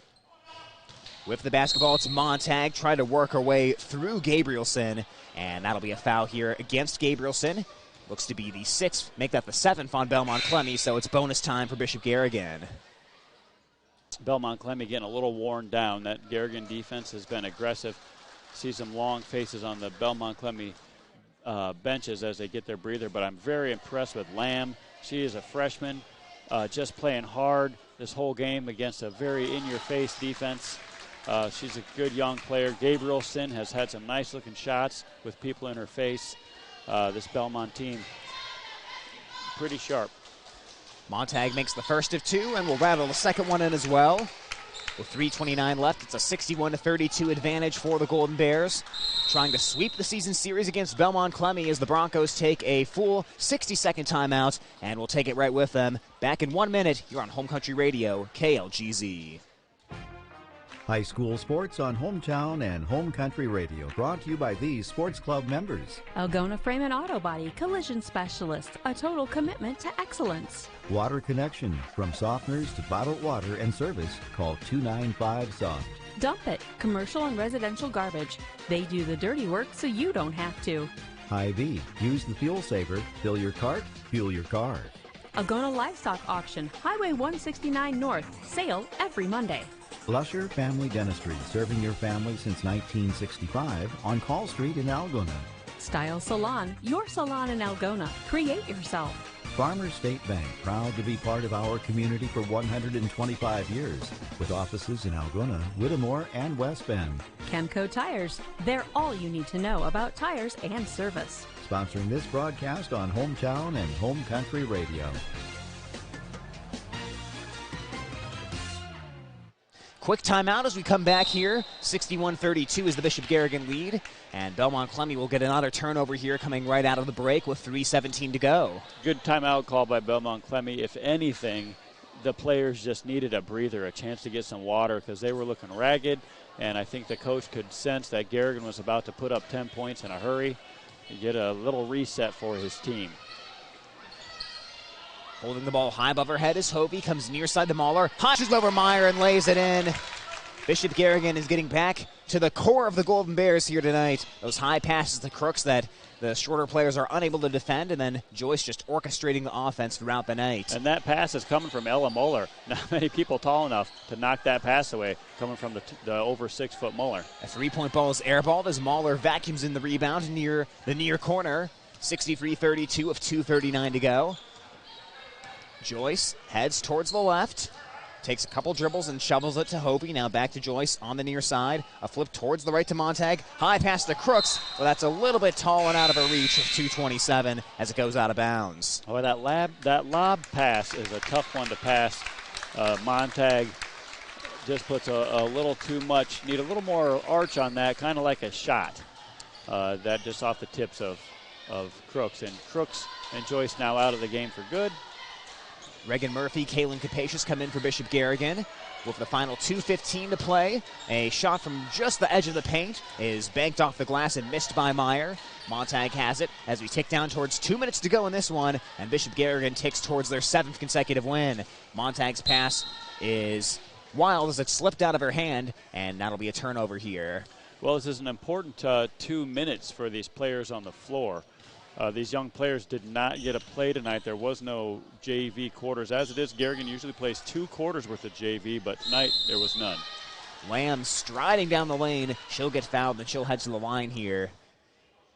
Not that it's any secret, but I think Belmont really has something with Lamb. Yeah, she's a good player. I presume she's playing in the summer. You know, all of these high school kids, so many of them are involved in the summer ball, playing AAU, going all over the place. A lot of the Garrigan kids are, and these Belmont players are as well. So, you know, it gives coaches kind of a little pressure. You know that you have a player coming in that has this talent that they've been working on all summer, and then you kind of have to figure out a way to use it. The second foul shot rims out, but the follow is up and good from Meyer to make it 63-35. Lamb's averaging 14.9 points per game. Last time Belmond-Klemme had someone average 15 for a full season was the 2015-2016 year when Jackie Meyer averaged 16 points a game, as Golden Bears will turn it over here on the near side with 1:34 to go. Yeah, that was Kaylee Capacious. Kaylee Capacious, a good young player. She's tough inside. She's strong with the ball, but that time she just got harassed over there on the sideline, and that's not where she's used to having the ball. She gets the ball in the paint, and was looking for a ball handler there. Belmond-Klemme will empty out the bench. Bishop Garrigan has their bench emptied as well, and these few minutes can maybe help determine who's the 8th player in that rotation Coach Schwab wants to use. Ball poked away by Reagan Murphy. She'll run the floor, take long strides to the bucket, but miss the layup. Montag sails in to try to rebound it, at least knocks it down onto the floor, and a jump ball is forced. Well, Murphy's got great speed. She gets the knock away. You get in that varsity game, you're so nervous and you're so focused on making that layup. Oh, a nice feed into Kaylin Capacious, who lays it in. She popped wide open off that inbounds play. No one had her covered for the Broncos, and that'll give Bishop Garrigan a 30-point lead. So they're going to call a quick timeout for subs. They're not even going to take a break here. They're just getting a substitute in with just a minute in the game here, and they're going to be gracious officials and let the substitutes get here in the game, as Garrigan's going to try to play a good solid minute with this JV lineup. Yeah, both teams really stocked up on timeouts. Didn't use them a whole lot in the first half, as that time a nice long jumper for the Broncos is knocked down. As we tick down to 48 seconds, 65-37. Montag handles the basketball, goes around the screen from Mahler, tries to scoop the layup, but that shot got tipped by Ashlyn Wilms and knocked away in the lane, loose on the floor. A jump ball is going to be called there as Murphy got tied up that time with Wilms. Yeah, Murphy rips it out of the hands, but not before the official calls the jump ball. It's going to go back to Belmond-Klemme. Good drive by Zoe Montag. She's another lefty. She's in the lefty club. Whenever the left-handed day is up, we'll have the big party. But she drives left. Caitlin Capacious right there. London Young will try a three-pointer, but it pops free into the lane. And it's picked up by Ashlyn Hovey with 25 seconds to go. 65-37, Bishop Garrigan. A little bit closer than last time these two teams met, but the Golden Bears punishing the Broncos in the second half. Into Capacious, has her pocket picked that time, but the ball got back out to Montag up top, and Bishop Garrigan avoided the turnover. 9 seconds to go. Murphy to the far side of the court. Hovey now back to Mahler of 4 seconds. Flips it out to Hovey. Bishop Garrigan will rotate the basketball around, and they'll let the clock expire on a 65-37 victory. Golden Bears take care of business here tonight, and now have their 32nd straight top of Iowa West win. Again, 65-37, the final score here tonight. A little bit of a test there from the Broncos early, but Golden Bears in the second half stuck to the formula, and they take home another win here tonight. So with that, they improve their record to 10-3 as the Broncos drop to 5-7. They've now lost 5 games in a row. We'll step aside for a timeout for a couple minutes, and we'll come back, wrap up this game, and get you ready for the boys' game next here on Home Country Radio, KLGZ. I loved playing high school sports. I loved the competition, the camaraderie, the bands, the crowds, all the pageantry. And I wanted to keep playing, but I graduated. No colleges called, and neither did the pros. So, to stay close to the game I loved, I decided to become a high school official. You know, a referee. When I played high school sports, I learned the importance of integrity, good sportsmanship, and respect for the rules. Now, as a high school official, I get to help model these same values to others. Maybe the colleges and the pros didn't call, but the kids in Iowa did. And now, I'm enjoying the competition, the camaraderie, the bands, the crowds, and all the pageantry of high school sports all over again. Interested in becoming a licensed high school official? Go to highschoolofficials.com to learn more and begin the application process. Getting the kids to practice on time. Remembering if it's your day to bring snacks. Making it to the game with a clean jersey. Why are simple things sometimes so complicated? Thankfully, with auto owners, insurance doesn't have to be one of them.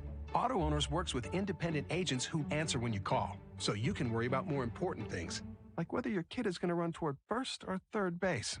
That's simple human sense. Call PMC Advantage with offices in Algona, Burt, Corwith, Garner, Sway City, and West Bend. When you need cash on the go, there's no need to pay a surcharge fee with MoneyPass. Iowa State Bank is proud to be part of the MoneyPass network of surcharge-free ATMs found nationwide. Look for the green and blue MoneyPass symbol on over 32,000 ATMs across the nation. Or find an ATM near your vacation spot or travel destination at MoneyPass.com. MoneyPass, another way that Iowa State Bank helps people succeed. Member FDIC. For over 40 years, Northwest Iowa Bone, Joint, and Sports surgeons have maintained one mission: to provide excellence in orthopedic care. Their team of 9 physicians offers specialized care in everything from arthroscopic same-day surgery to joint replacement, as well as hand and foot surgery, and have an orthopedic surgeon on call 24/7. Healthcare isn't about appointments, it's about taking care of people, and that's their specialty. Visit Northwest Iowa Bone, Joint, and Sports surgeons on the web at nwiabone.com. Players, put your pinky rings up to the moon. Girls, what y'all trying to do? Back here at Belmond-Klemme High School, here on Home Country Radio, KLGZ, and on the Algona Radio YouTube live stream, where Bishop Garrigan deals Belmond-Klemme a dose of reality with a 65-37 victory over the Broncos. I'm Tyler Lance alongside Beanie Bodie, and you know, Beanie, I'll give Belmond-Klemme a lot of credit here. In game number 1 of the top of Iowa West season, Bishop Garrigan won in a blowout fashion, 73-25, and if you were a Bronco fan, you might be thinking, oh man, you know, might be another long season here, we might win a couple games, and that may be it, but they've responded here, 5 wins. They're 5-7 after this loss. And again, first half, very competitive game, and Bishop Garrigan maybe got a little more than they were expecting initially. Yeah, and you totally see that Belmond-Klemme program building and starting to identify a future here for their basketball team. And in that last 2 minutes when all the young players were in, plus their starting freshmen on the bench, you got to see that they've got some buddings of a good, aggressive North Central, top of Iowa Conference basketball team here in the future. So they're going to be fun to watch them develop. But they just do not have the horses to stay with Garrigan for the full 4 quarters. They made it interesting from here and there, but Garrigan leads wire to wire after they took that initial lead after it was tied 4-4. But it wasn't just the horses that Bishop Garrigan has winning the race today. It was their improved play. Like I said at the beginning of the game, we get so spoiled watching this Bishop Garrigan team play. But, Tyler, I really thought they played better defensively against Belmond-Klemme. I think had they played the way we've seen them play in some of these easier contests, Belmond-Klemme would have scored even more points. But the guard play was really good from Garrigan, taking away those jump shots from a very capable Belmond-Klemme scoring guard in Abby Lamb. But I thought improved defensive overall. You're right, and Belmond-Klemme did hit some very tough contested threes, but that's the point. They were contested and they were tough. That's what Bishop Garrigan needs to do. Yeah, I think every shot Belmond-Klemme took was kind of a hard one, and then when they finally got an open one, I think they were so surprised they often missed those. So, and that's what tough defense will do for you. Just relentless defense, it wears a team down. You saw at the end of the game, the Belmond-Klemme coach, I think, took a timeout just because they were tired. By the end of the game, those starters were worn down, and Bishop Garrigan was still looking sharp, and that's why Audie got a couple outlet passes to streaking Molly Joyce and Emma Grangenet probably, and got some easy looks there at the end. I'm also really pleased that Garrigan has been able to have some challenging games where they have had their starters in for at least a full 3.5 quarters. Going back to that Brick game you mentioned, Tyler, that Garrigan hardly substituted. So as you go down the stretch, basketball season is long. I mean, we're talking about nearly a 4-month high school season. Conditioning is a big part of that. Like your body starts to get tired. So Garrigan, has to have some strategy built in for how they're going to stay sharp, stay fresh, but also how are they going to be conditioned for when they have to go 4 quarters in a really intense contest. So I think this last week and tonight's game has been really good for the Bears. Bishop Garrigan last year just played so few regular season games where they had to play the starters the whole 4 quarters. And so far this season, with the combination of a tougher out-of-conference schedule, with improved teams in the top of Iowa West, Bishop Garrigan has had to play their starters for much of the full 4 quarters, including tonight when Crooks and Joyce and the rest of the crew really didn't check out until the final 3 or so minutes of the game. And even though they got small breathers along the way, that's really a full game of basketball action. So that was one thing that Coach Schwab was able to get out of the team here over the past several games, just the ability to play 4 full quarters and know what it's like to come out after halftime and still have to be mentally engaged 100%. Something else tonight for Bishop Garrigan, I was very impressed by the play of Molly Joyce, as she did a nice job really just orchestrating that offense. They tried to run a few different things, but again, the core of the offense still the same, feeding Crooks inside, really dishing out the assists. I'll be interested to see once the official stats come out how many assists Joyce had in this game, because she took a lot of good shots, but tonight it seemed like she was really pass first. Yes, she was pass first, and she just seemed focused on defense. I suppose I could say the same thing on offense.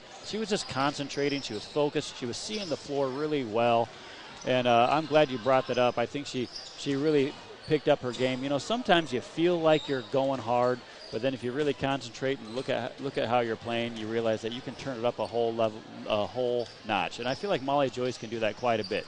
She's pretty darn good when she's going at 80%, and then when she turns it up, she is pretty fun to watch out there. And I thought she had a really good game, and came in here with something that she wanted to improve on, and I think she did that.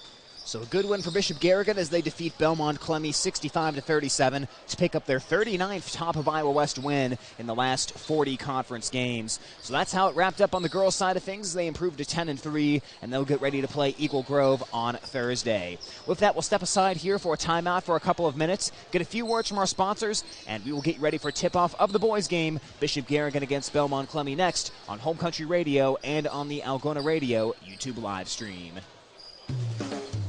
With over a decade of experience, Jake Ingalls Electric is here to handle any electrical job you could possibly have. From anything agricultural related to complex commercial wiring to something simple like installing a new outlet in your home, Jake Ingalls Electric does it all. Have your wiring done right and call Jake at 515-320-4286. Jake Ingalls Electric, shockingly good service. Looking for future leaders we can trust and believe in? Look no further than the high school student athletes right here in Iowa. High school sports teach young people how to be effective leaders. It begins by making their grades and being on time for practice.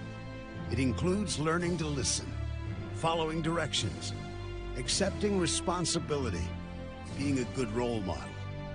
And it's about respect for officials, opponents, the rules, and each other. The result? It transcends sports. It gives us hope for the future. High school sports. There's so much more than just a game. This message presented by the Iowa High School Athletic Association and the Iowa High School Athletic Directors Association. High school sports on Hometown and Home Country Radio, brought to you by these sports club members. Algona Frame and Auto Body Collision Specialists, a total commitment to excellence. Water Connection, from softeners to bottled water and service, call 295-SOFT. Dump It, commercial and residential garbage. They do the dirty work so you don't have to. Hy-Vee, use the fuel saver, fill your cart, fuel your car. Algona Livestock Auction, Highway 169 North, sale every Monday. Lusher Family Dentistry, serving your family since 1965 on Call Street in Algona. Style Salon, your salon in Algona. Create yourself. Farmers State Bank, proud to be part of our community for 125 years, with offices in Algona, Whittemore, and West Bend. Chemco Tires, they're all you need to know about tires and service. Sponsoring this broadcast on Hometown and Home Country Radio. New Way K&H Cooperative is a diversified partner to you and your community, delivering exceptional value through knowledge and innovation. They serve farmers, non-farm consumers, and commercial businesses by offering quality products and services to match each individual customer's needs. At New Way K&H Cooperative, their customers are their #1 priority. Contact them today by calling 1-800-445-4118 to find out how they can put their ingenuity to work for you.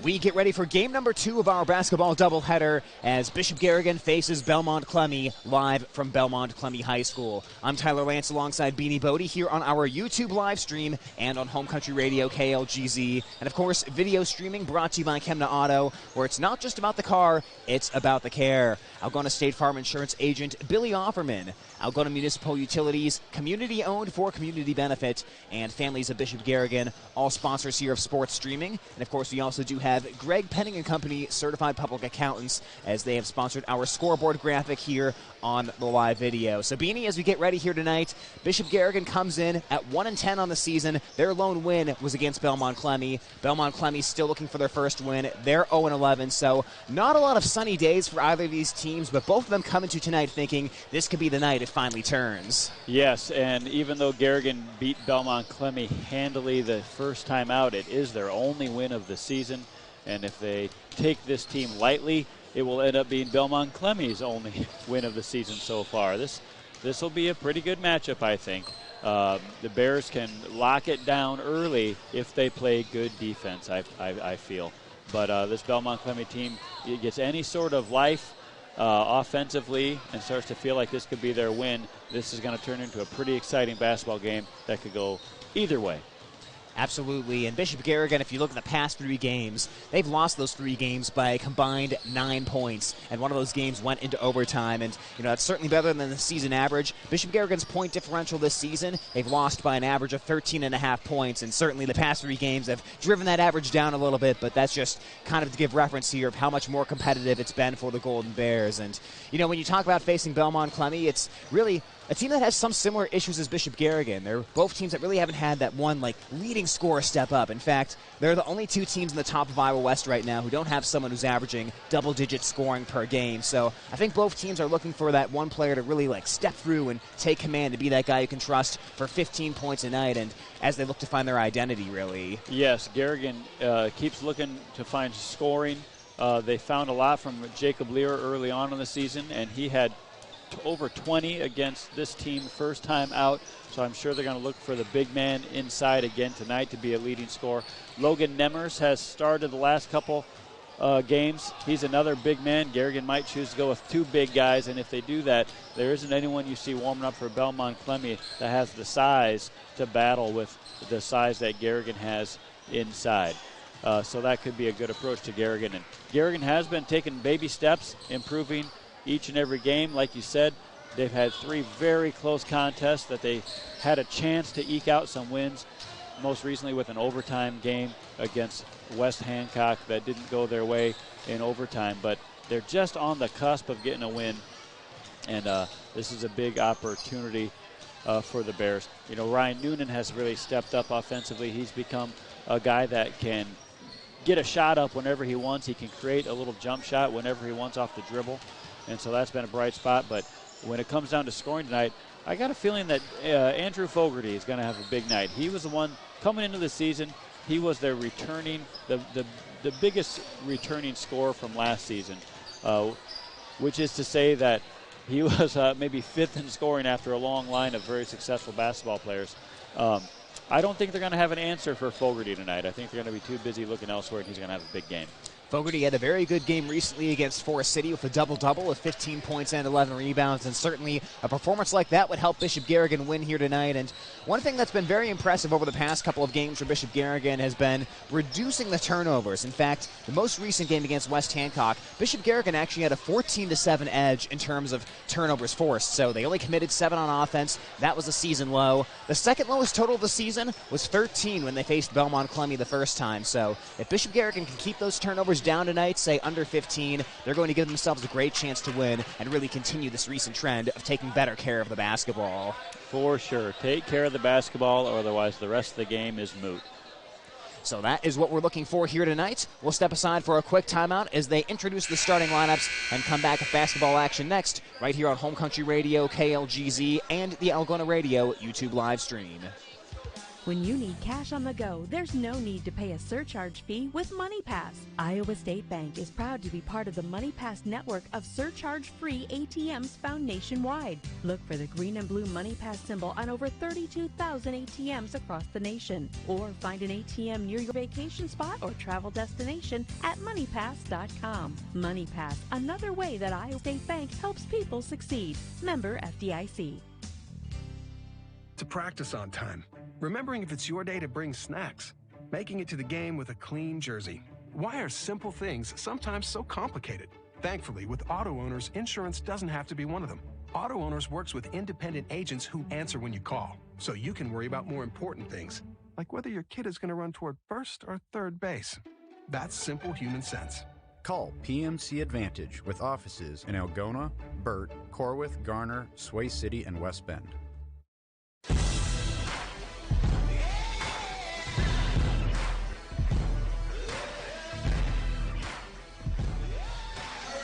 Time to take a look at the 2 starting lineups for tonight as Bishop Garrigan gets ready to face Belmond-Klemme. For the Golden Bears, they go for the junior Jack Grangenet, junior Drew Fogarty, as well as junior Ryan Noonan, freshman Drew Mahler, and the sophomore Logan Nemmers. For Belmond-Klemme, they answer with the sophomore Tyron Franklin, junior Brody Kern, junior Mitchell Farman, junior Brody Paulson, and junior Cooper Schleisman. That's a lot of juniors out there for the Broncos tonight who are wearing white uniforms. And Bishop Garrigan will come out in black uniforms. They have the gold lettering and numbering on them. And we're just about ready to go here tonight.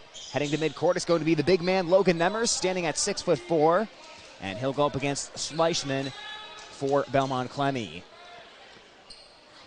These two teams met once earlier this season. It was a win for Bishop Garrigan in big fashion as Schleisman tips it backwards, and it's picked up by the Broncos' Mitchell Farman, and we're underway here from Belmond-Klemme High School. Tyron Franklin passes to the left to Brody Kern. Now into the high post it goes to Farman. Turns around against Mahler and takes one dribble sideways. Out to the near side it goes to Schleisman. Slicing into the lane. Now up to 20 seconds into the game. Kern drives. Cut off by the big man Logan Nemmers. Now back out to Farman. Farman banging his way into the lane. Ball got stripped. Grangenet picks it up. Grangenet runs, scoops, and drops it in. Oh, that's a great recipe for a win for the Bears. If they can keep up that pressure that Grand Jeanette generated a steal out of. Bishop Garrigan showing some full court pressure, and a long pass is intercepted by Drew Mahler just past half court. Early turnover forced by the Golden Bears. This season, Belmond-Klemme, worst team in the conference in terms of the most turnovers, but now Bishop Garrigan turns it right back over, running the other way, and a blocking foul against Grand Jeanette as Kern went right into the body and drew that one. But Grand Jeanette is so good at getting back down there. He's willing to sacrifice his body time and time again this season, where that body just hits the floor. That kid's got to have some bruises on his backside for as many times he tries to hustle back and take a charge. That time he gets tagged with the blocking foul. So first foul for either team as Kern comes up short on that free throw attempt. So far this season, Belmond-Klemme struggling from the line. 48.6% free throws. That's 9th out of 9 in the top of Iowa West. But Kern able to rainbow the second one in to make the score 2-1. 1 minute in, Grand Jeanette jogs it up the near side of the court. Bishop Garrigan going with a larger lineup tonight as they get it inside to Nemmers and uses his body to create space and score to make it 4-1. That's just a play out of the girls' playbook, that lob pass instead of Crooks. They lob it into Nemmers. He's great at positioning his body, and he's got good hands to receive the pass. And a turnover here for Belmond-Klemme as Franklin was bringing the ball across the court with some pressure, but he crossed himself up and lost it out of bounds. Golden Bears up by 3. They have the basketball back after forcing a couple early turnovers. Grand Jeanette surveys from up top. High lob into Nemmers. Quick touch to Mahler, who's wide open. And the score. Nemmers passed out of the double team, and Mahler popped open in the lane. It's 6-1 Bishop Garrigan. Pretty touch pass from Logan Nemmers. Finding Drew, and they're going to call out of bounds. And it goes to Garrigan. Logan Nemmers, I thought he was going to pick up a blocking foul, but he forced the opponent to step on the line. That's a turnover, just like a steal for Nemmers. Nemmers very influential that time, forced Schleisman to step out of bounds. And a substitution made here for Belmond-Klemme. Schleisman heads to the bench. The junior Brian Duran replaces him. Boy, this first 2 minutes has been all Nemmers here for Bishop Garrigan. Him and Grand Jeanette really doing it all here. And you called it in the pregame. Belmond-Klemme doesn't necessarily have great size to match up with him. As the pass to Nemmers is off his fingertips, deflects back to Fogarty, passes left to Noonan. Noonan stops for a mid-range jumper, launches that one long though, but it comes off to the weak side to Grand Jeanette off the air ball. And tried to pass it inside, but Franklin knocked it out of bounds on the baseline for the Broncos. Franklin had a couple moments the first time these teams met where he really got it going offensively. We'll see if he has any of those spurts tonight. He just made a great defensive play knocking that ball out of bounds. Franklin, the leading scorer for Belmond-Klemme, 7.9 points per game as Fogarty catches the inbounds pass, wedges that shot into the rim, though, and Duran runs the other way. Duran right to the rack, turns sideways, and a blocking foul called against Drew Mahler as Duran will shoot 2 here. Belmond-Klemme comes out on their first possession and very patient, worked the ball around the floor until Jack Grand Jeanette took it away from him with a steal. Now, ever since then, they're looking to run that floor. Duran, 57% from the line, swishes on the first one. As Bishop Garrigan will bring Jacob Lear in for the first time tonight, check Nemmers out. So big for big substitution early on with 5:53 on the clock. There has been a couple moments here this season where both bigs were in there at the same time. I suspect we'll see that at some point tonight. Even without that being the case, you still have a more lanky big with Drew Mahler on the court right now, as the second foul shot's good, and it's 6-3. Grand Jeanette comes into the front court, looks towards the right, now comes back to the left on the wing to Fogarty. A pass inside to Learer, saves from going out of bounds, throws it back into play, knocked away into Fogarty's hands. He'll pass it near side Noonan. He'll try to save it from going out of bounds, and he throws it off the hip of Kern to save the possession. Nice play, Ryan Noonan, to not turn that one over. The ball going all over the place on that loosey-goosey possession, but the Bears maintain possession of that, fortunately. Into Jacob Learer. He's Bishop Garrigan's leading scorer so far this season, averaging over 9 points a game. And now Mahler works, hooks from outside the lane, came up short. Learer cleans the glass, though, and follows it in to make it 8-3. Drew Mahler has such a nice little pretty single-hand little jump hook there. Works on that a lot. You see that a lot this season. Very natural little jump hook for that guy. Belmond-Klemme narrowly avoided a turnover as Franklin dribbled it off his leg, but it trickled right to a teammate. Duran, a jumper from just outside the lane, and he'll can it to make it 8-5. Up the court to Noonan. Now rotates around towards Grand Jeanette. Grand Jeanette looks, passes, and a foul inside against Belmond-Klemme, their first of the night. Good ball movement by Garrigan. Came down, everyone got to their spots, got the offensive set, moved the ball around. That was going to be an easy bucket for Lear if Belmond-Klemme doesn't commit the foul. Nolan Krause in for Belmond-Klemme. Hollis Bodie in for Bishop Garrigan. Fogarty takes a seat on the bench for the Golden Bears as Paulson sits down for the Broncos. And Bodie, fresh off the bench, will throw the inbounds here. A 4:56 on the clock. Looking, bouncing it into Noonan. Noonan's gone a little cold over the last couple of games, 0 for 9 on threes after a blazing start, but looking to get back on track here tonight. Now Mahler outside the lane, top of the key, Grand Jeanette. Head fakes to the left, takes one dribble and bounces it right to Bodie. Bodie directs some traffic, looks, finds a cutting Noonan. He'll rise for a foul line jumper, but he's a little short off the rim, and Franklin rebounds. Franklin on the push. Franklin attacks into the lane, gets to the rack and lays it in. Explosive burst that time by Tyron Franklin, makes it 8-7. Wow, instant offense by Tyron Franklin after Garrigan just got a good look. Here's another one. Inside the Lear, banging his way, backing his way, and that'll be a foul. Jacob Lear will shoot 2 shots here. Good job by Jacob Lear, keeping his pivot foot glued to the floor. A freshman, sophomore, Jacob Lear would have traveled there, but that senior sticks that pivot foot, gets position, earns a trip to the free throw line. Bishop Garrigan, so far this season at the free throw line, about 51.5% as a team. Jacob Lear individually this year as he takes his first free throw shot and is able to rattle that one home. 40% from the line. Substitution here for Belmond-Klemme game, and Brody Kern takes a seat. Yeah, well, something that I'd like to see Bishop Garrigan do more is get to the free throw line. This Belmont has to work on that skill. And second one rattles out. Rebound pulled in by Farman for the Broncos. It's Durand, dribbles around a screen, flips it towards the far side of the court to Franklin. Franklin of pace. He'll tack into the lane again. Getting his body in front, though, was Lear that time and cut off the drive. And now the Broncos have to kind of reset. A handoff to Durand. Curls into the lane. Scoop layup. Misses off to the left. Gets his own miss back. Curls around Lear, and he swats it out of bounds. Took a full swing at that one and rejected it. Oh, I wish I could have fun like that and block shots. That looked fun as Jacob Lear swats that ball away. Much improvement by Durand there, getting to the hoop. As a 30-second timeout is called, we'll keep it right here. If you can grow to 6'5", Beanie, do you think of a few more inches in you could block shots like that in a YMCA game or something? Well, the old coach cliche is that you can't coach height, and I think I've been done growing for 35 years now. But Belmond-Klemme doesn't have height, and that is going to be going to wear on them as the game goes on. With Learer and Nemmers and Drew Moeller taller than anybody they have on their team, those guys are going to end up getting some points there down the stretch. You know, Garrigan's created some good looks. Noonan had a good look there. He's a good shooter, but his first 2 looks tonight have looked a little tentative. That guy's good when he just has no conscience and just shoots the ball relentlessly and just goes for it. And so he'll turn it on here, and hopefully the Garrigan offense will keep scoring. But you could see how Franklin, boy, got it going down there, got the ball up quick. They got to make sure they identify him everywhere on the floor. And I'll tell you what, as Belmond-Klemme inbounds it here from the far side of the court into Durand, these Bronco players have a couple quick guards who love to penetrate off the dribble, so perhaps Bishop Garrigan's big size can clog up the lane and not let them get there. As Durand weaves between 2 defenders, almost fell down, tried to dribble behind the back, lost it, gives it to Franklin for a baseline jumper. Line drives it home, and we're tied at 9. Now Durand made that play by taking up half the Garrigan defense while he was dribbling around. He got past several defenders. Got to have better defense on Durand. Bodie on the right wing, flashes across the foul line, tried to flip it to Grand Jeanette, but Franklin intercepts, runs the court, he rises, and he'll lay it in. Belmond-Klemme with their first lead, 11-9. 3:23 on the clock. One of the Broncos' biggest problems is they can get to the rim, but they have had a lot of trouble finishing easy layups, but that has not been the case here tonight. Durand intercepts, up the court Franklin, catches, saves it from going out of bounds, but he could not stop shuffling the shoes as he toe-tapped there along the baseline. Well, pretty impressive that number 2, Franklin, even got to that ball there. Belmond-Klemme stepping up on defense coming out of timeout. First, Bodie throws it right in the hands of Franklin.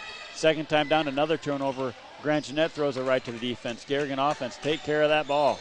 Hutch McMurray checks into the game for Belmond-Klemme and brings the flowing afro with him as well. 3:02 on the clock. Grand Jeanette comes near side to Bodie, flips it inside Mahler, touches it off the glass. No. Learer offensive board, and a foul against the Broncos. Now that's what I'm talking about. Good looks inside to Learer and Mahler. Both got a point-blank look at the basket, and it didn't go. They got to get those buckets to fall. Thank you, Tyler. But, hey, Tyler, good call on the afro. That's my favorite hairdo tonight, number 15. I like that hairdo.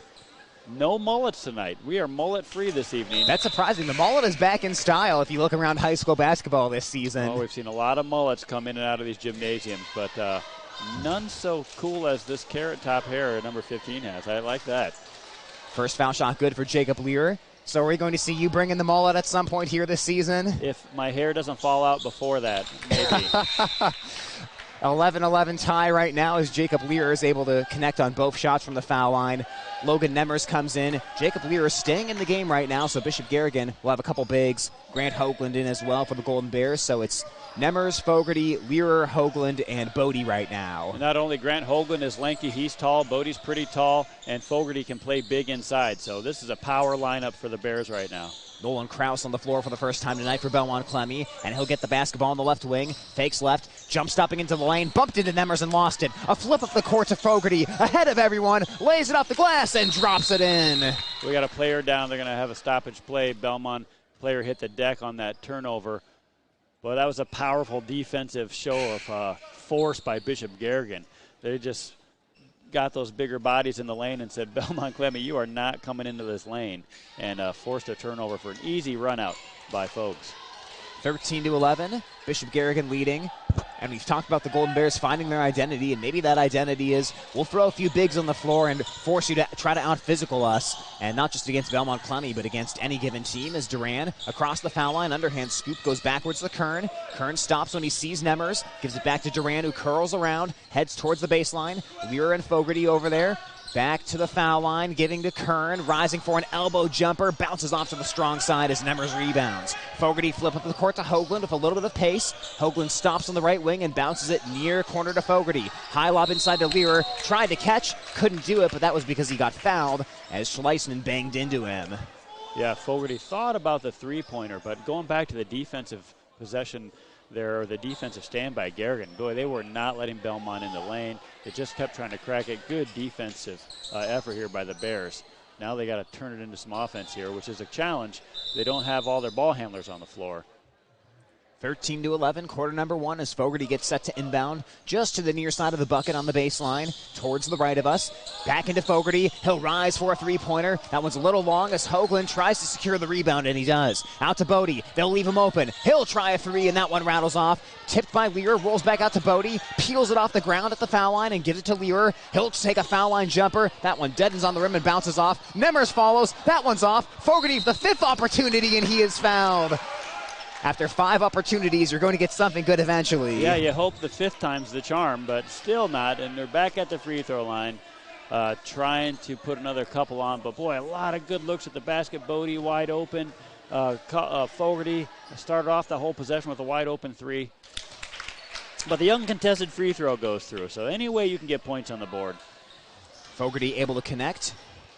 14-11 is the lead right now for Bishop Garrigan as Fogarty spins up the second one and rattles that in. Golden Bears have won 15 consecutive matchups against Belmond-Klemme, trying to do that here tonight, as the Bronco last win in this series was February 25th of 2014. Golden Bears slim 4-point edge right now as Duran starts to head towards the left, stopped by Fogarty, and a bounce back to the right on the far side. Franklin against Bodie, looking for a screen, going to the baseline, dishing it underhand as it goes between the legs of Kern, but he tracks it back down with 1:12 on the clock.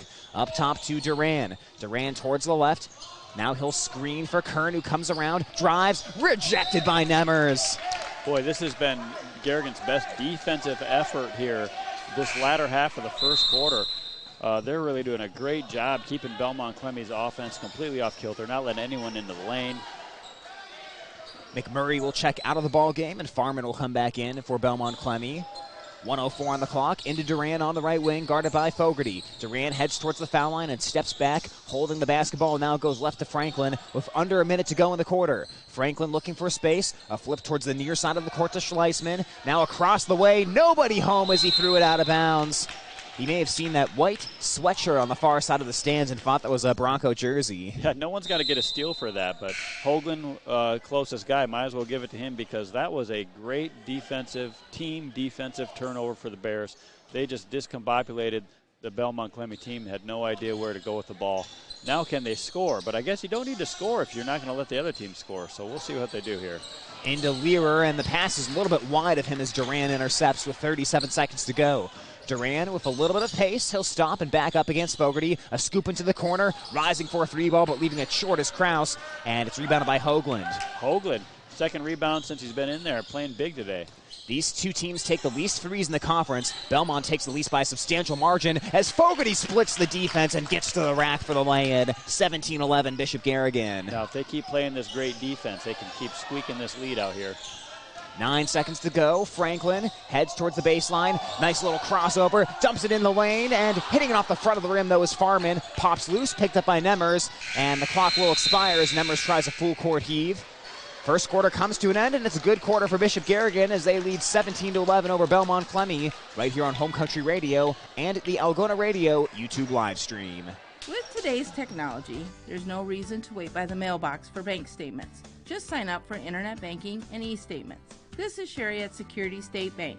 E-statements reduce the risks of mail fraud and identity theft. Internet banking allows you to check your balances, see checks and deposits that have cleared, transfer funds between accounts, make payments, and say goodbye to paper filing and shredding.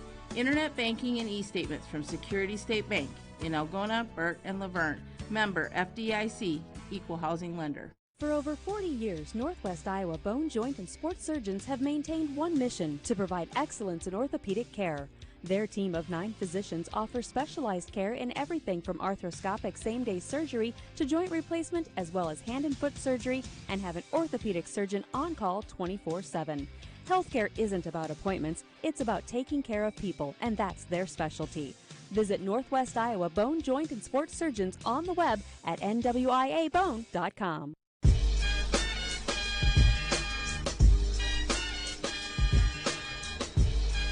Back here for the second quarter from Belmond-Klemme High School. It's Bishop Garrigan holding a 17-11 edge right now. Tyler Lance, Beanie Bodie here on Home Country Radio as Fogarty catches outside the lane for the Golden Bears, goes to the basket, and he'll be fouled from behind as Farman will get called. Yeah, just not a lot of guys that can match up with Fogarty because he plays big.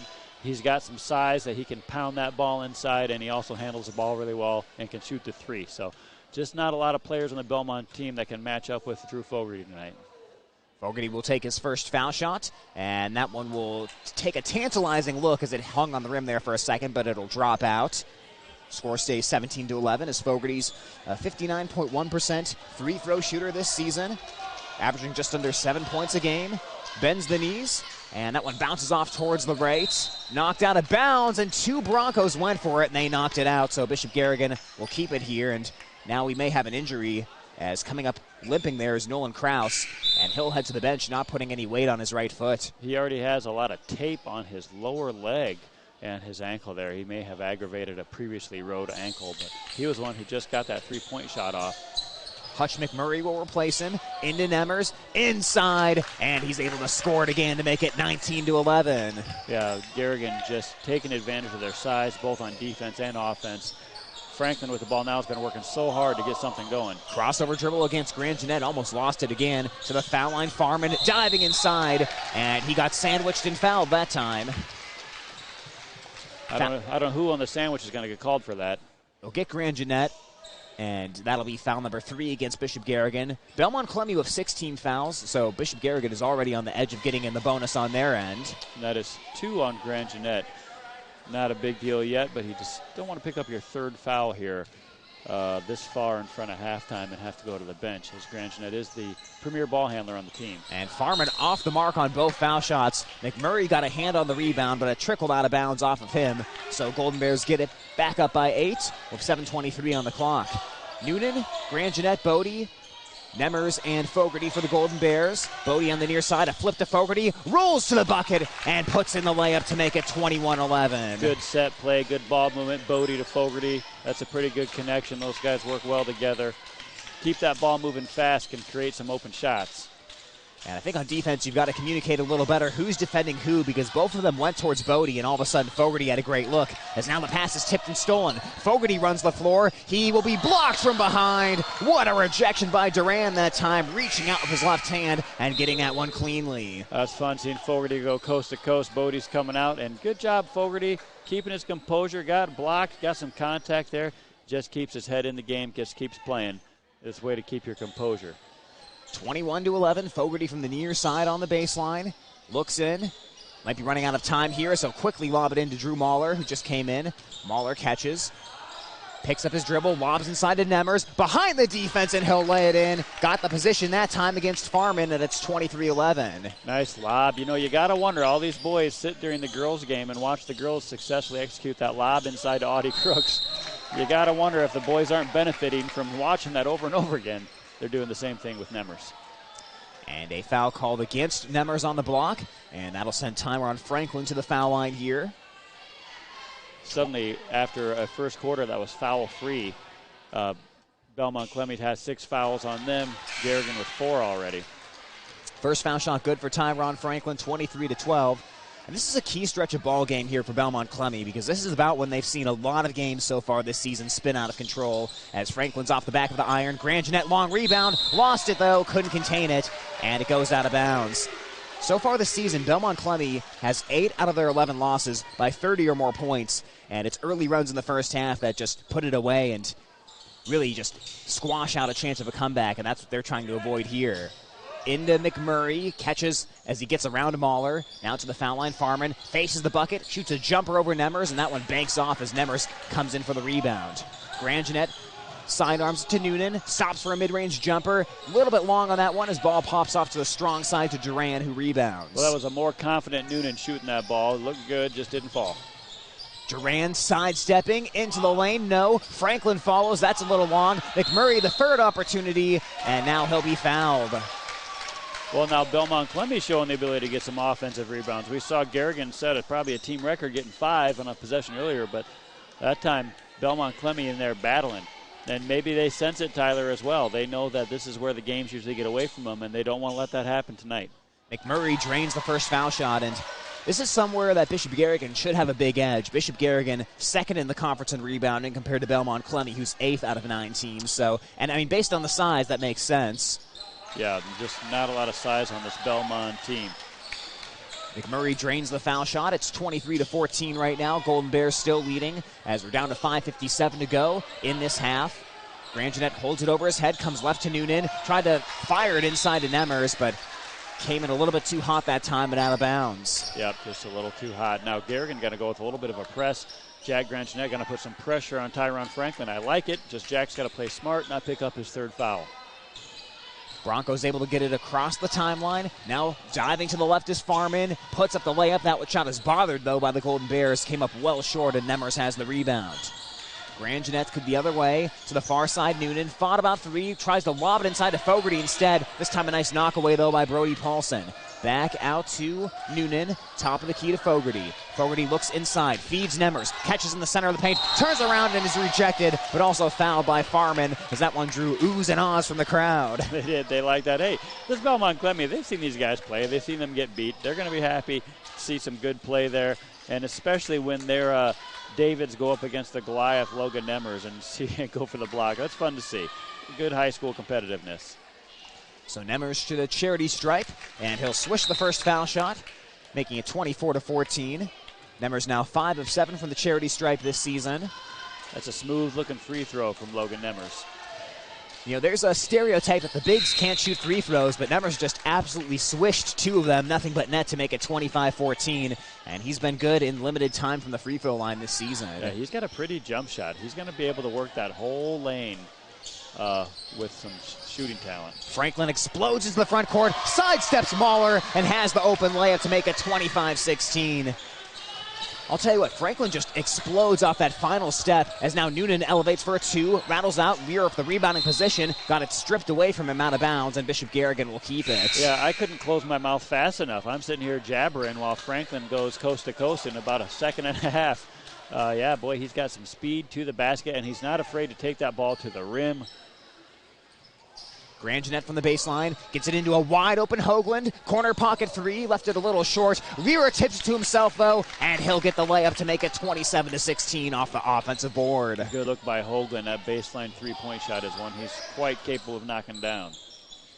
Now it's Duran, the other key ball handler, bouncing it to Franklin. Franklin on the right side, bumps into Lear, passing it backwards into a jumper. Jackson Belstein misses it off towards the near side, and it's picked up by Mahler. The give to Grand Jeanette with 4:31 on the clock. Near corner to Hoagland. Hoagland surveys inside, and he'll pass it back to the left to Grand Jeanette. Back into the corner, Hoagland. He's trying to get Mahler inside, but they're trying to front Mahler. Now bouncing it back out to Grand Jeanette. Near corner to Mahler. 4:17 on the clock, and back out to Grand Jeanette. Golden Bears just probing the defense here on this possession patiently. Mahler just to the right of center beyond the three-point line. To the left to Hoagland. A catch-and-shoot triple on the way. Glances off the back iron. McMurray had it for a second, but Jacob Lear picks the basketball up. Offensive board. Now driving inside is Fogarty. And we'll see another foul called here. Boy, that was crafty play there by Drew Muller. It looked like it was going to be an easy rebound for Belmond-Klemme, and Drew Muller just sneaks in there, keeps it alive. Jacob Lear comes up with it and gets a positive for the team as Fogarty goes to the free throw line here. So Fogarty returning to the foul line. And his first of the 1-and-1 is off target, but Lear soars in for the rebound. Gets it out to Fogarty. He'll shoot a three. Bounces off to the right. Offensive board, Grand Jeanette. And now the Golden Bears are getting it done on the boards. Gives it to Hoagland. A bounce to the Mahler. Mahler left of center, free ball. And he deadens it off the back of the iron and drops it through. 30-16 right now. Bishop Garrigan leads. Wow, that was a interesting series. Very unfortunate for Belmond-Klemme. Great for the Bears in that Belmond-Klemme just gave up another bunch of offensive rebounds that they could have had. And Garrigan missed their shots, but eventually Drew Muller breaks that streak of three-point misses. So Mahler has really been heating it up the past couple of games as he's grown into his role. Scored 11 against Forest City, then 13 against West Hancock, and now is up to 6 points a game this season. And you can just tell the Golden Bears are getting more and more trust in this freshman, which doesn't always happen when you have a freshman coming in and trying to play varsity minutes, but they're really starting to find Mahler his role. Yeah, and he's gaining confidence each and every game when he goes out, and he's really gone from shooting tentatively to having the guts to take that ball to the hoop. He's got that nice little jump hook. He just saw his ability to shoot the three-pointer there. He'll be a scoring machine, I think, as the future rolls forward. But I'm sure they don't want to wait for the future. They want to win right now, these Bishop Garrigan team. One win is not going to be happy enough for this season. They're trying to get their second win tonight. Off to a good start, I'd say, up 30-16. Absolutely. You know, they've had the lead in a few games, especially in the first half, the past couple of games. If you look at Forest City and West Hancock, Golden Bears got off to the fast start, couldn't quite maintain it the whole 32 minutes, or 36 minutes in the case of the West Hancock overtime game. But you can tell they're just getting closer and closer as Cal Berkey's in for the first time tonight. With the basketball, it's Belmond-Klemme, 3:30 on the clock. Franklin guarded up top by Berkey, heads towards the left, weaves back to the right against Lear, tries to jump in between two defenders, and a foul called against the Golden Bears. Now they got Cal Berkey in there with his quickness to try to pressure Franklin up top, but Franklin just kind of slalom weaves between the cones of the Bishop Garrigan defense and picks up the foul. I'm not quite sure that strategy is going to pay off for Garrigan guarding him up high like that as he can slash to the basket so well. 16 fouls now on Bishop Garrigan as Franklin takes a long two, left it short. Mahler reaches above everyone to get the rebound. There's another aspect of Drew Muller. He's got the height to get in there and rebound against the bigs. Hoagland feeds Fogarty inside. A nice dish off to Jacob Lear, and he lays it in. Just hooked around of the pass that time, and the Golden Bears are doubling up the Broncos 32-16. Lear better buy Fogarty a slice of pizza on the way home for that easy 2 points. And now Lear jumps the pass, and he steals it. Tries to run in transition, and get a whistle here against the Golden Bears. He must have double dribbled, travel, turnover Bears for something. No foul called. Must have been you see a big man running the floor, the open floor, you just feel like you got to blow the whistle. What's that guy doing dribbling the ball? So Belmond-Klemme gets it back. With the basketball, it's Kraus. Gives it up. Pump faking is Paulson. Now up top. Driving in is Duran, flipping it inside of a high pass to Belstein. And the ball briefly got lost, but it went right to Franklin. Franklin heads into the lane, missed right at the rack, and Bodie rebounds. Passed it to Berkey, but Berkey got his pocket picked by Duran, reverses on the way up and scores it. Wow, what a hustle play by Lear a second ago to keep it in play, and then a great hustle play by Duran, and another hustle play by Duran. Oh, Duran poked it away from Hoagland, and now a foul is going to be called here, as Hoagland will get called for Bishop Garrigan, and Duran making things happen before halftime for Belmond-Klemme. Yeah, he showed a really bright flare at the beginning of the game. He took it in the lane, was looking really sharp. Then he spent some time on the bench, and now he's back in looking sharp again. Boy, the Duran, Tyron Franklin combination is really good for Belmond-Klemme. I think they can play a lot of 2-on-2 ball with each other here. Yeah, and those will be the pieces as you look at next season. Duran, just a junior, Franklin, a sophomore. And they're the two guys that are just so athletic, so quick. I mean, we've given a lot of attention to Franklin's quickness, but Duran is pretty close to that same amount of speed and explosiveness and acceleration as well. So, again, the guard position looking pretty good. If you could just surround them with a little bit more experience and talent, I think Belmont could be much improved in the future. Yes, now we've got the injured Belmont player back in the game. He straightened out his ankle, got it retaped maybe. So Kraus returns, a jumper from the top of the key, no, tapped out to Lear, and he picks up the rebound. Noonan up the court, curls around, and that'll be a foul against Kraus, which will send Noonan to the line. Well, Kraus showed no hesitation on shooting that three-point shot. As you said, Tyler, neither of these teams are very good from the three-point range, but neither of them are going to stop shooting it either, and that is the modern high school way of basketball. Everyone loves that three-pointer. It's exciting. You can make up points in a hurry. You can stretch out leads in a hurry. But it's not so easy to shoot those three-pointers. So if you're a Golden Bear fan, cover your ears, because the past two games, obviously not including tonight, Bishop Garrigan went 5 of 41 on three-pointers. That's 12.2% for those keeping track at home. The good news for the Golden Bears is their opponents were 10 of 54, which is 18.5% over the past two games. So you and I, partner, have seen a lot of missed threes in boys basketball the past two games. We see a lot of missed threes, and you may wonder, why do we keep shooting these three-pointers in high school basketball? Well, that line is there, and it's fun to shoot from behind that line. And the first thing you see when you see any kids at the elementary level going to the gym at Bishop Garrigan is they like to grab that ball, they like to find that three-point line and start chucking them. I mean, it's just fun.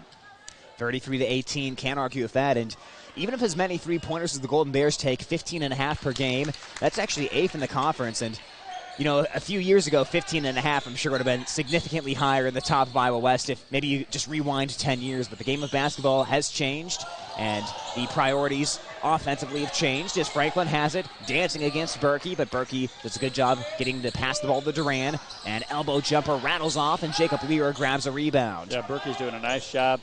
Franklin is quick and doing all kinds of great ball handling, but as long as you keep him from getting to the basket, you've done your job. Fogarty inside the Jacob Lear, turns towards the bucket a little bit hard that time on the layup. Offensive board, though, for Fogarty, and it rolled off the rim. That was very, very close, and now Duran will save it back into play. Fogarty has had so many buckets this season. Roll around and just fall out. Duran weaving, working to the far side. Jumps, it's off target. Lear tried the rebound, and it was knocked out of bounds. I'll say that was touched last by Jackson Belstein for the Broncos. So Bishop Garrigan gets it 113. Berkey will handle the basketball here, guarded by Duran. Up across the timeline to Fogarty as we tick down towards 1 minute. 34-18 edge for the Golden Bears, trying to finish the half on a high note.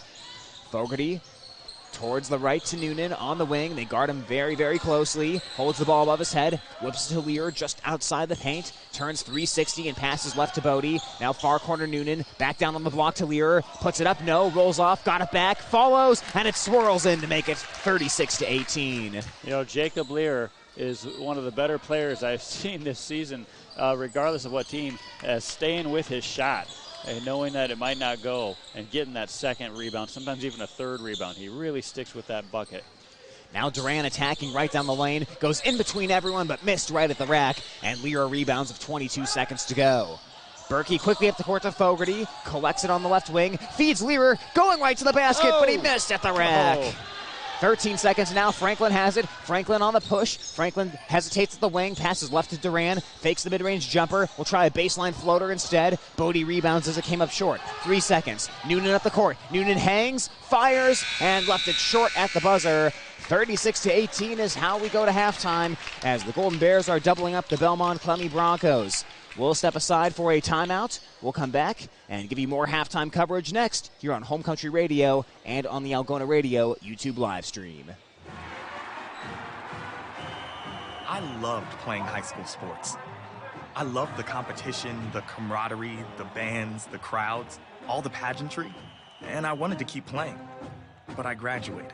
No colleges called, and neither did the pros. So, to stay close to the game I loved, I decided to become a high school official. You know, a referee.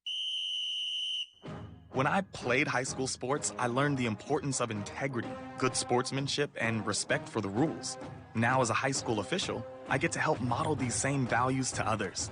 Maybe the colleges and the pros didn't call, but the kids in Iowa did.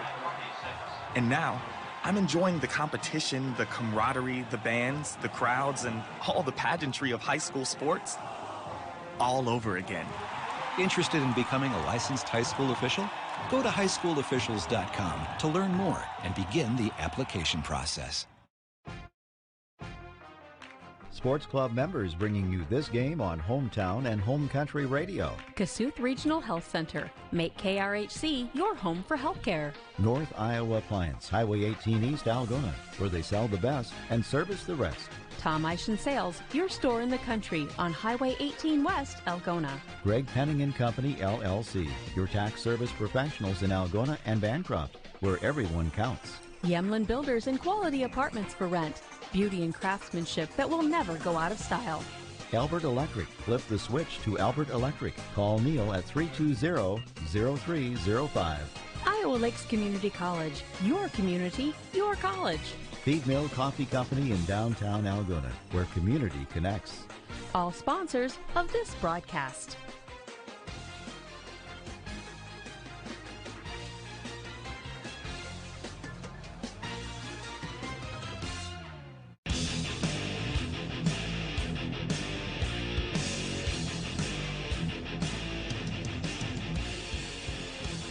We come back here at halftime between Bishop Garrigan and Belmond-Klemme. Right now, the Golden Bears are leading the Broncos 36-18. And before we talk to Coach Schwab, we have a very special guest here wearing the headsets right now. Do you want to tell everyone what your name is? Colin Schwab.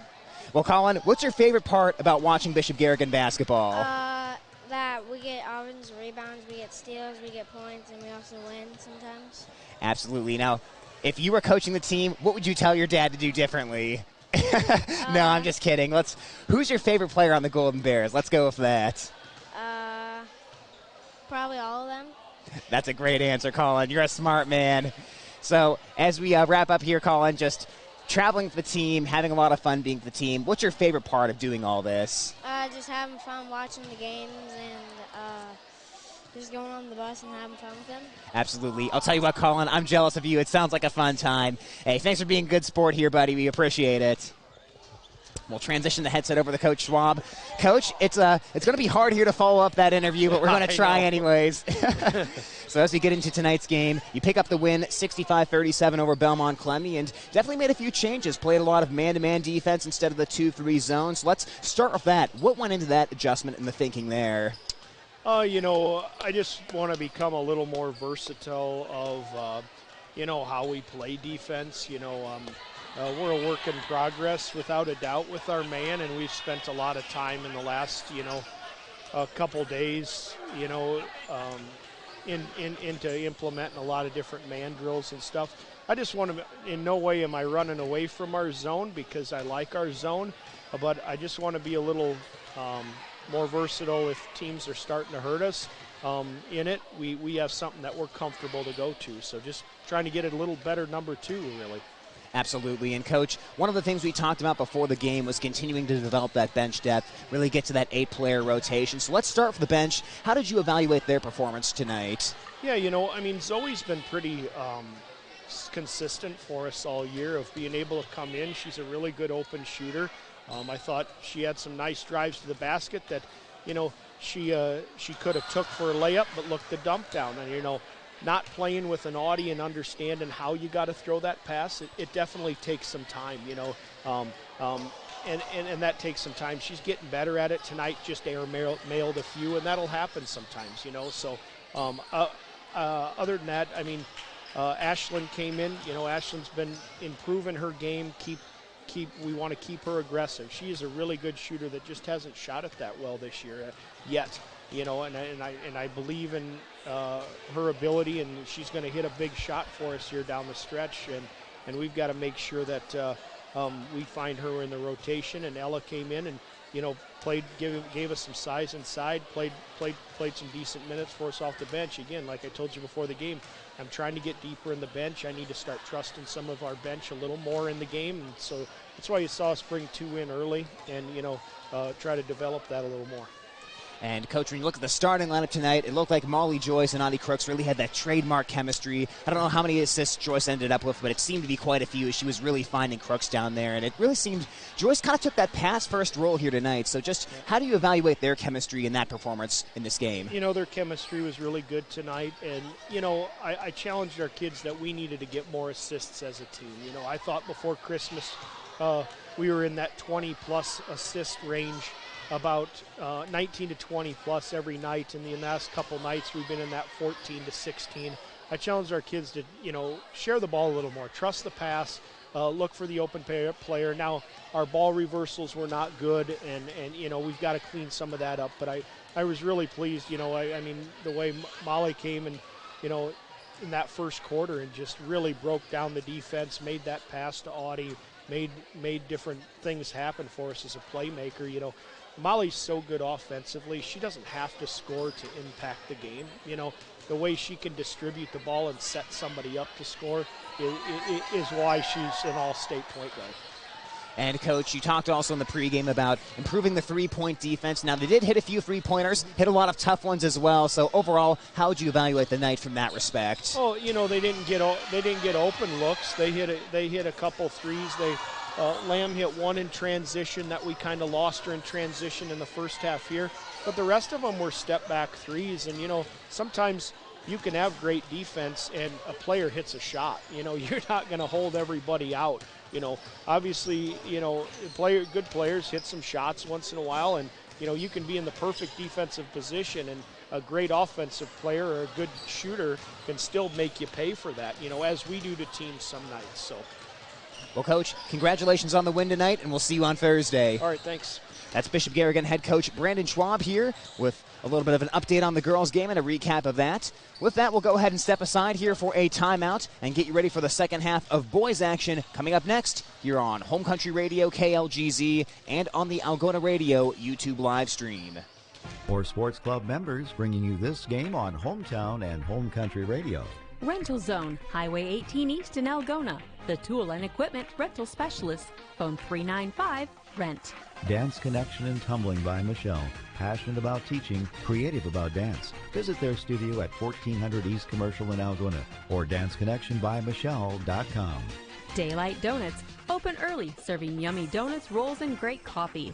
Located at 502 South Phillip Street. Signworks for all your signage needs, as well as printed shirts, caps, and jackets. Stop in or call 295-9544. Farm and Home Services. Check their many listings at farmhomeservices.com. Pizza Ranch. Eat in or delivery. Catering also available.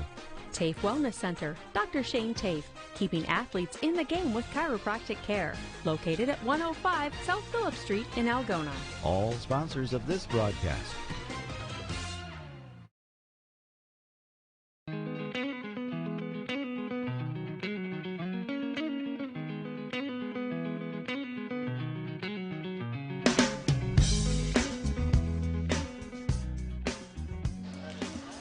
Back here at halftime, Bishop Garrigan and Belmond-Klemme here on Home Country Radio, KLGZ. Tyler Lance, Beanie Bodie, as we have about a minute to go until the second half.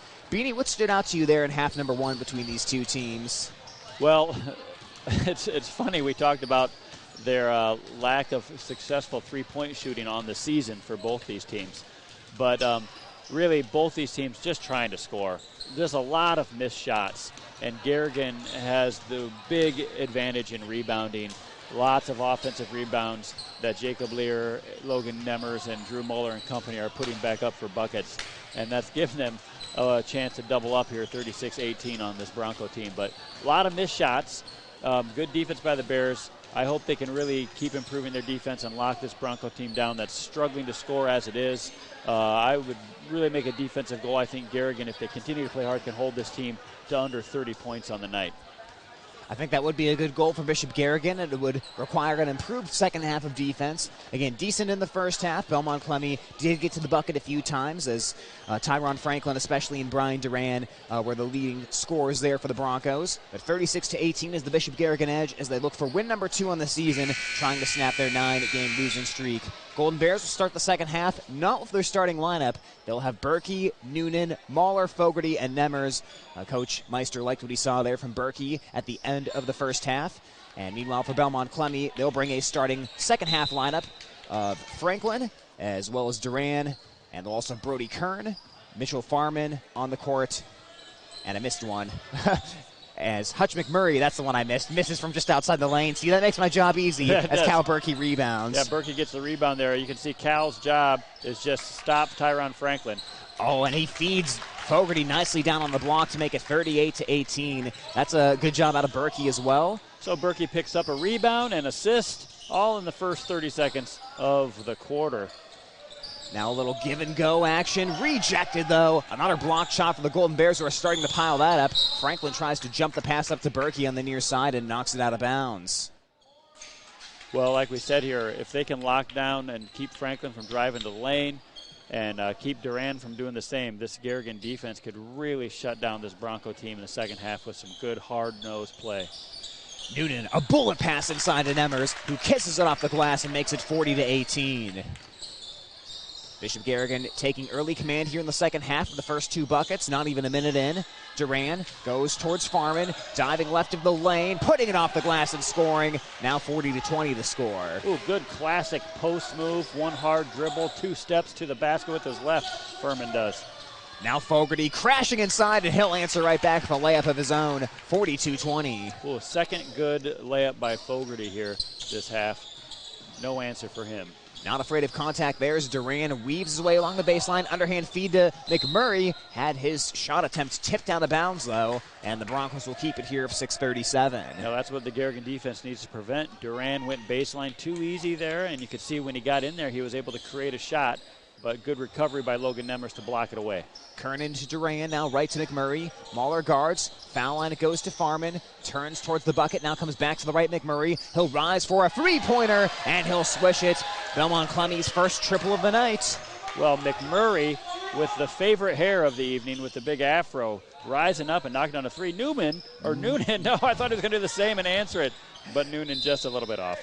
Bounced off the rim a couple of times. I'll tell you what, Noonan, his stat line won't necessarily look great tonight with the field goal percentage, but he's had a couple shots that have been on line that are just ever so slightly off. Yeah, he's been the hot hand for the Bears. He's been having a nice jump shot, but they can't all go.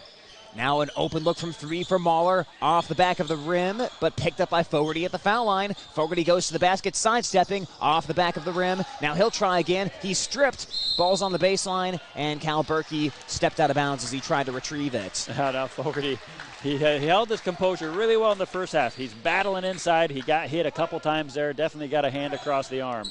Just keep calm and carry on here, Drew Fogarty. You'll get more chances. You just keep battling.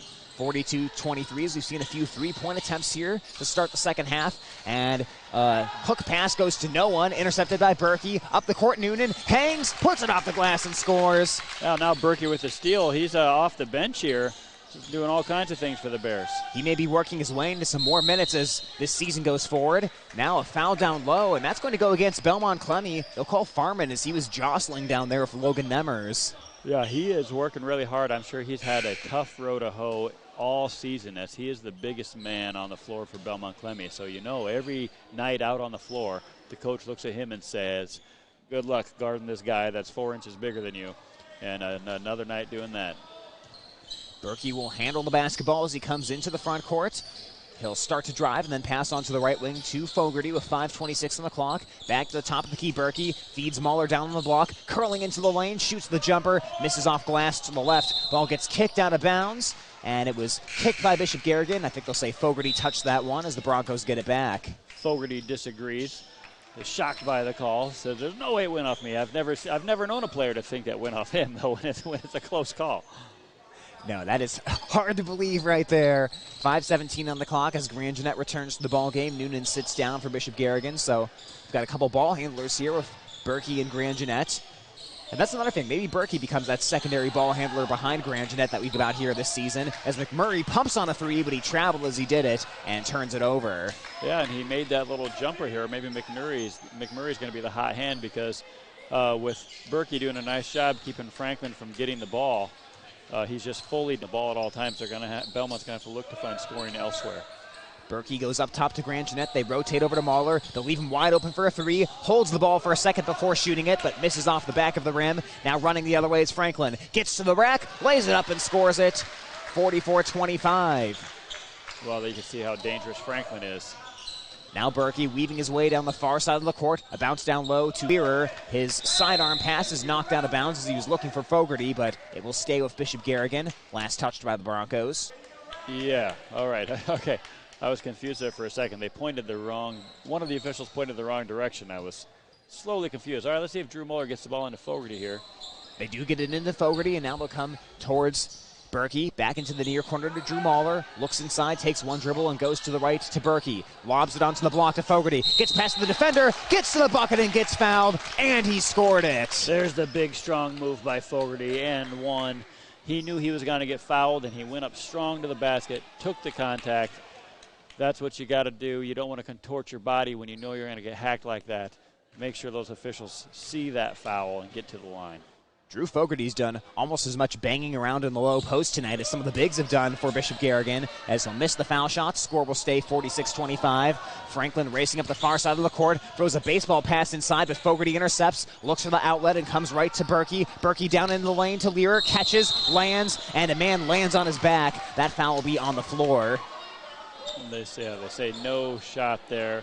Boy, this pace of play has picked up here for a second. Got a couple players breathing hard out there on the floor. Belmond-Klemme's going to get a substitution here. Kraus will sit down. Jackson Belstein will replace him. With 4:07 here on the clock. 46-25, Bishop Garrigan. Berkey looks, and he'll throw it away as Belstein intercepts. But Belstein's pass is knocked out of bounds by Berkey, and back to Bishop Garrigan. Berkey and Duran were just tipping that one back and forth, and Duran touched it last. Yeah, it looked like a volleyball game there, just fingertip to fingertip. And, last man on Duran. Nice job, Berkey, getting the ball back. He just threw an errant pass. He thought Drew Muller was open, and he threw it to nobody after Muller vacated the spot. Plesh will replace McMurray for Belmond-Klemme is on the far side of the court. Fogarty has it. Now into the high post, Muller. Fogarty goes to the basket, misses, but he got fouled. Boy, Fogarty did a great job that time. As soon as he got rid of the ball, boom, curl around right to the bucket, got it back, and he'll shoot two. Yeah, good, hard cut. That's a much improved from the Garrigan team, who at the beginning of the season did a lot of standing and watching. You got to move when you don't have the ball. As soon as Fogarty gave it up on the give and go, he bolted to the basket, got the pass from Muller. Good job by Muller looking for that pass on the back cut to the basket. Fogarty perfect on the first foul shot, 47-25, the Bishop Garrigan edge right now. Fogarty angry he didn't get the and one situation there. And he will get two from the foul line, making it 48-25. Bishop Garrigan will show some full court pressure here as it's flipped into the near side to Belstein. Now he'll give to Franklin. Franklin with a full head of steam. Berkey falls down. Franklin jump stopping into the lane, and he got fouled. And that is why they want to keep the ball away from Tyron Franklin, because whether he gets it on a rebound or off a pass or in any situation, he is looking for the basket and nothing else. Yeah, and why shouldn't he? The young man's got the skills. He's got the speed. He's a scorer. I don't think he's seen a lot of other production from elsewhere on the team. Their chance of scoring is just as good if he takes it to the rim as to work that offense around. He's good on the first foul shot. Free throw shooting's been his Achilles heel, but he buries both right there. Came into tonight at 26% from the line, but had a pretty good free throw looking stroke to make it 48-27. Grand Jeanette comes near side to Fogarty. Mahler cuts to the basket, gets the pass from Fogarty and lays it in. Assist Drew Fogarty, points Drew Muller, and it's 50-27. Those two have got a connection, assist to bucket between Fogarty and Muller. And offensive foul called against Belmond-Klemme. And that one will happen, I believe, away from the ball as they'll get number 41 there, Cooper Schleisman on the foul. Yeah, the official was right there on the spot. Schleisman tried to set a screen at midcourt and didn't give any ground, and bodies hit the floor. Fogarty on the near side, looking inside. This time they took away Mahler's cut. He'll lob it back towards the far side of the court to Berkey, who had to track that one down after it hit off his hands. Quarter to Fogarty. Fogarty looks at the rim, starts to drive, kicks near side to Grandjeanette. Grandjeanette cut off, bounces it to Fogarty, spins into the lane, hooks it with the right hand and scores it. Fogarty's heating up, and it's 52-27. Oh, yeah, that's a great post up for him. They don't have another person that can body up against Fogarty because they have their big man on Lear and Muller, so Fogarty has a much smaller player on him. And Belstein gets it stolen away by Grandjeanette, and then Grandjeanette traveled. Nice job by Duran staying for the play there after Belstein initially lost that. Good steal by Grandjeanette, and like me, he was so excited about the two he was going to score going the other way. Just bobbled his feet and the ball a little bit. Official had to call something. So Broncos will inbound it from the baseline. Hoagland into the ball game for Bishop Garrigan. Franklin looking, lobbing it into plays. It's caught by Farman. He'll elevate on a three-pointer off the back of the iron, and Lear gets the rebound. Grandjeanette comes up the court, angles towards the center, flips to Muller just outside the lane. He'll hesitate, attack, but he'll be rejected that time by Farman. Franklin picks up the basketball, and now he'll run. Here comes Franklin. Lear gets in front. Franklin sidesteps and lays it in. What a move that time to just step right around the big man. Oh, impressive. He's almost got him to that 30-point threshold. The steal by Duran to Franklin. Dishes it to Franklin. Floats from the lane. Blocking foul, Bishop Garrigan. You know what? Duran has had the activity on defense here tonight, even though maybe it hasn't necessarily been matched by everyone there, but he has brought a lot of energy to that end of the floor, and Bishop Garrigan has to pay a little more attention on those passes in the backcourt. For sure, and Duran got whistled for a foul earlier, and he kind of let up after that foul call, just showing a little frustration. But, boy, if he just goes for it, he can make some things happen for this Belmond-Klemme Bronco team. Between him and Franklin, they got a good thing going if they want to play some 2-on-2 ball. 52-30, and now 52-31 as the foul shot is good. And Bishop Garrigan will make a substitution here. Grandjeanette, Muller to the bench. So right now it's Fogarty, Noonan, Learer, Hoagland, and Bodie for the Golden Bears. McMurray back in for the Broncos, and Noonan had his pocket picked by Franklin. He'll run. He'll try to outrace Fogarty. Fogarty stays in front, and Franklin puts some English on that one to spin it in anyways. Boy, he's instant offense. I thought the Bears could hold them back, but once Franklin gets going, points start rolling for Belmont.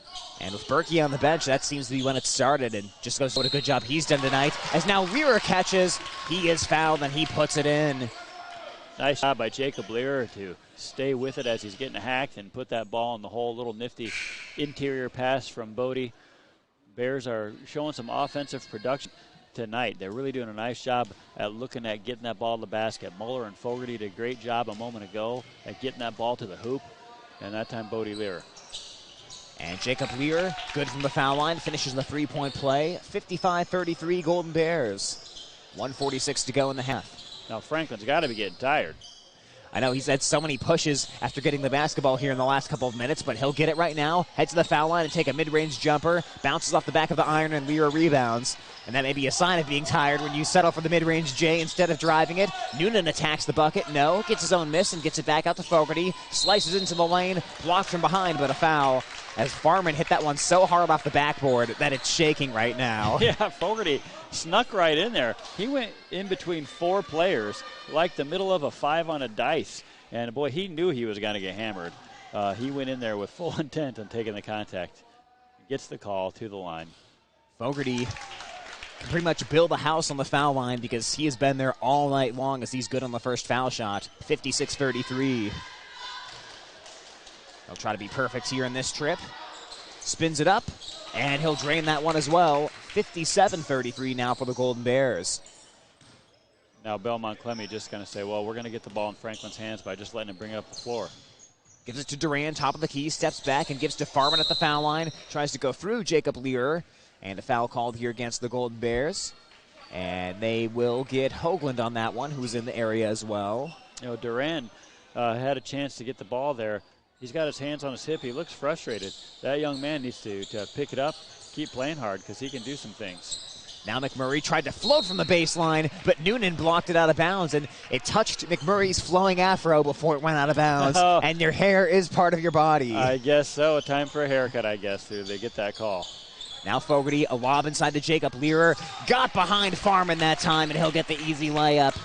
59-33. That looks like easy pickings, but a good lob pass from Fogarty kind of threads the needle. Bishop Garrigan's been throwing that lob very, very well here tonight, whether it's Nemers or Lear, as now Franklin takes a left wing three-pointer. Fogarty bounces the rebound into his hands and flips it up to Noonan. Noonan runs, and pocket picked from behind. Duran caught up to that play and stripped Noonan out of bounds. I tell you, it's got to make a difference for these boys watching the girls play before them every game and seeing the girls execute lob after lob after lob. I think they want to get a little piece of that. Noonan gives to Bodie, gets pestered by Duran. Now Fogarty backs, gives to Noonan, spins into the lane, hooks it over the top of Franklin, but left it short, and the rebound goes into McMurray's stomach with 28 seconds to go. Now Duran starts left of the lane, sidesteps, hoists up the jumper after hesitating, and that one is off the front of the rim to Fogarty. Now up the court, Noonan. Noonan into the lane, bounces to Jacob Lear. Franklin blows by. Lear lays it up and puts it through. 61-33. Well, once again, Lear gets the English on the ball, keeps his arms under control.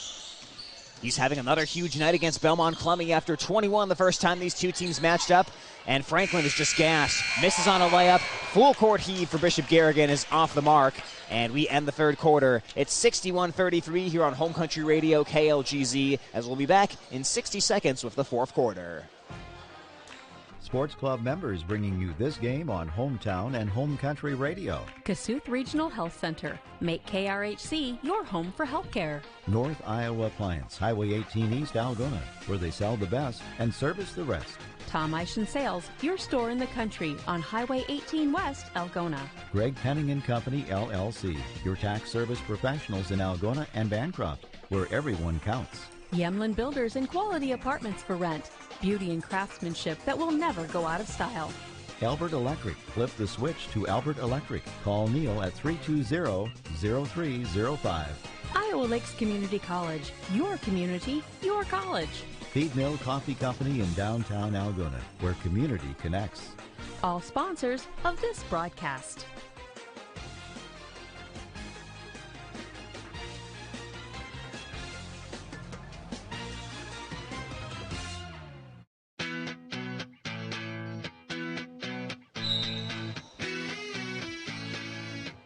Fourth quarter time as the Golden Bears are trying to cruise to their second win of the season. Right now leading Belmond-Klemme 61-33. Hoagland bouncing it inside to Fogarty, and he forces it through contact and puts it in again. Drew Fogarty, another Golden Bear who's having a great night. And that time the Broncos came out trying to deny that interior pass to Fogarty. He's been killing them, and they still got the buckets out of Fogarty. Nice job. 30-point lead for Bishop Garrigan. They had a season high in terms of points against Belmond-Klemme last time these two teams matched up with 75, and Fogarty knocks a pass into the backcourt where it's tracked down by Kraus, and they said he scooped the ball and carried it. So Kraus is very upset now. The referees will convene here. So they are going to give it back to Belmond-Klemme. The official called over and back, and the other official said, no, Andrew Fogarty for Bishop Garrigan tapped the ball, and it was not over and back because Fogarty hit it back to the backcourt. So Belmont keeps possession. So good call there. The referees convene to get it correct, which you've seen actually a couple times so far tonight. As right now it's Kraus. It's off the back of the iron. Franklin tracks down the long rebound. Maybe got a little bit of a break there at the ending of the quarter as he picks up his dribble and flips it to the left to Kraus. 6:59 on the clock. Kraus heads towards the right against Noonan. Noonan trying to stay in front. Kraus into the corner to Franklin. Starts to head to the baseline, but Noonan takes that away, so Franklin will bring it all the way back out up top. Franklin looks for the screen, heads towards the right, picks it up, gives it to the foul line for a jumper that is absolutely rejected by Jacob Lear. Goes into the hands of Bodie. Scoops it to Fogarty. Fogarty fumbled with it. It deflects off the backboard. Franklin saves it into play right into Bodie. Now pass to Lear, and he'll take contact, and he'll be fouled on that shot attempt. Oh, a lot of stuff happening in that play. A steal, a turnover, a save, a nifty pass, and finally the shot by Lear. But the Bears are finding a way to get that basket, that ball to the hoop. It just hasn't gone that way in every game this year for the Bears, but hopefully this game will give them the confidence to keep getting that ball to the rim. So Golden Bears trying to extend on their 30-point lead as Jacob Lear is back to the foul line again. And his foul shot is off the back of the iron that time. No good. Well, I definitely wanted to see the Bears shoot some more free throws, and they've done that tonight, but they got to make them. Fogarty's done a nice job hitting his free throws. Lear's done his percentage is good tonight, but that one's through the heart of the hoop. He'll swish that one. Couldn't be any more perfect on the second attempt, and the score is 64-33. Belmond-Klemme with 8 fouls here in the second half, as Golden Bears will remain in the bonus for the rest of the game.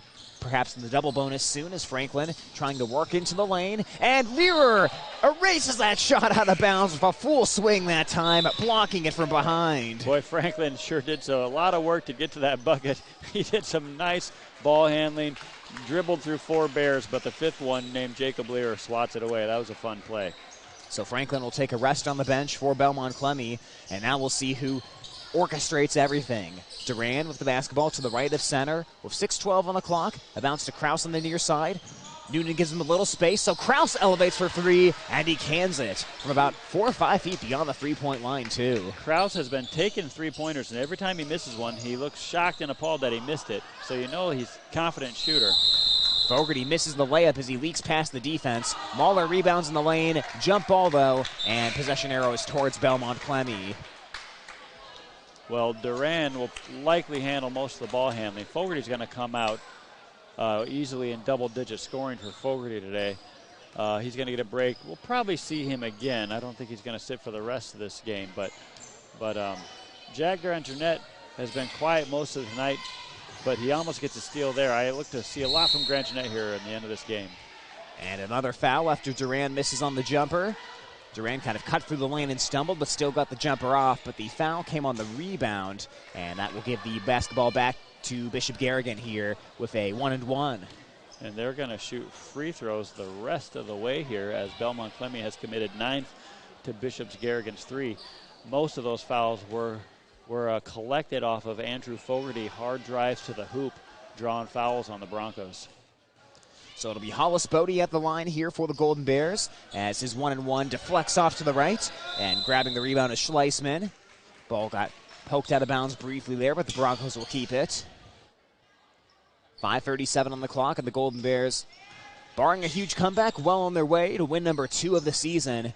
And after being so close here the past 3 games, this is going to be very, very good for the mindset of the team, especially going into a game at Eagle Grove on Thursday, as a fadeaway jumper is partially blocked by Mahler. Golden Bears are compiling the blocks here tonight. Falling down is Hoagland, gets it to Grandjeanette, now Noonan. Elbow jumper is rejected. Schleisman got the block that time, and now he'll go in transition. His pass intercepted, though, by Grandjeanette as he tried to find Duran. Grandjeanette weaves into the front court, comes near side Bodie. Underhand scoop to Noonan. Now back onto the elbow Bodie. One dribble into the lane and out to Hoagland. Flips it down to Mahler on the block, and Mahler was fouled. So that'll be number 10 on Belmond-Klemme. That's a nifty steal by Grandjeanette, and it's going to be the 4th foul on number 41 for the Broncos.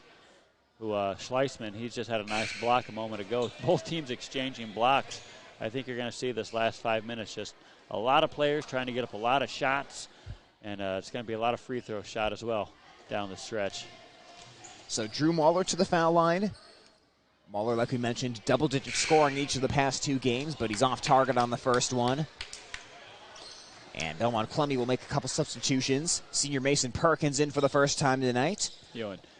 Bishop, the reason I want Bishop Garrigan to get to the line more is I know Bodie missed one and Muller just missed one, but as a team, they can shoot free throws. And second foul shot's up the back of the iron. Bodie rebounds, gives to Mahler, goes to the bucket and scores. Well executed that time off of the rebound. Good presence of mind there from Bodie to know that Mahler was right there for the handoff. Yeah, and that's the awareness they like from Drew Mahler. He's just a headsy player, natural feel for the game. Another steal for the Golden Bears. He'll take a long mid-range 2. That one rattles off, and skying for the rebound is Belstein. Noonan just a little off tonight. He's a good shooter on those mid-range jumpers. We love them, but they're just not falling tonight. And a 3-point attempt for Kraus is well short, gets deflected out of bounds, and the Golden Bears will have it. And you know what? If you're going to have an off shooting night, have it when your team's leading by 30. That's okay. Yeah, you're exactly right. That's okay. Maybe Noonan needs that pressure of trying to get his team back in the game where he's shooting that ball free and easy with ice in his veins. All right, now Grandjeanette had a nifty steal and an assist a moment ago. We got Nate Bronk is in the game as well as Aiden Hovey. So it'll be Bodie, Hovey, Bronk, Hoagland, and Grandjeanette right now as they get it inside to Hovey immediately, and he is crushed from behind by Belstein. So the ball will find you as soon as you come off the bench. Make sure you're fresh. That's right. I like that ball by Belstein. There's no way was he going to let Aiden Hovey get that ball. That's a foul with authority. And there have been a lot of fouls tonight that have allowed Golden Bears to get and one opportunities, so that one at least will make Bishop Garrigan earn it from the foul line as Hovey's attempt there spins out. Now, I know they're not going to believe me listening at home, but the Bears have missed their last 3 free throws, but I stand by my comment. They are a good free throw shooting team. And Hovey will swish the second one, making it 67-36. Thank you, Aiden Hovey, for knocking that one home. But if they could get to the free throw line more, I think it would behoove their team. 4:07 on the clock. Jump stopping as Kraus fades it away. Misses on the jumper. It came up short, and Hovey plucks the rebound off the ground. And even if you think back to the West Hancock game, Bishop Garrigan got West Hancock's best player, Rylan Barnes, to pick up 4 fouls, and it changed the way the Eagles played as Bodie, that is, gets a nice shot from the lane that time to make it 69. It does change the way teams play, and you saw that tonight when Andrew Fogarty decided to play physical inside and take the ball to the rack. It really changed the situation for Belmond-Klemme's defense. A floater gets nothing but air for Paulson. Offensive rebound, though, for Mason Perkins. Ball is out of bounds, and it'll be kept here by Belmond-Klemme. Bishop Garrigan will continue to empty out the bench as Grand Jeanette checks out. And Nathan Marin will enters for the first time tonight, that is. Nathan Marin wearing number 15 there. Belmond-Klemme will have Ben Montenegro into the ball game. They will also bring Marcelino Gonzalez in.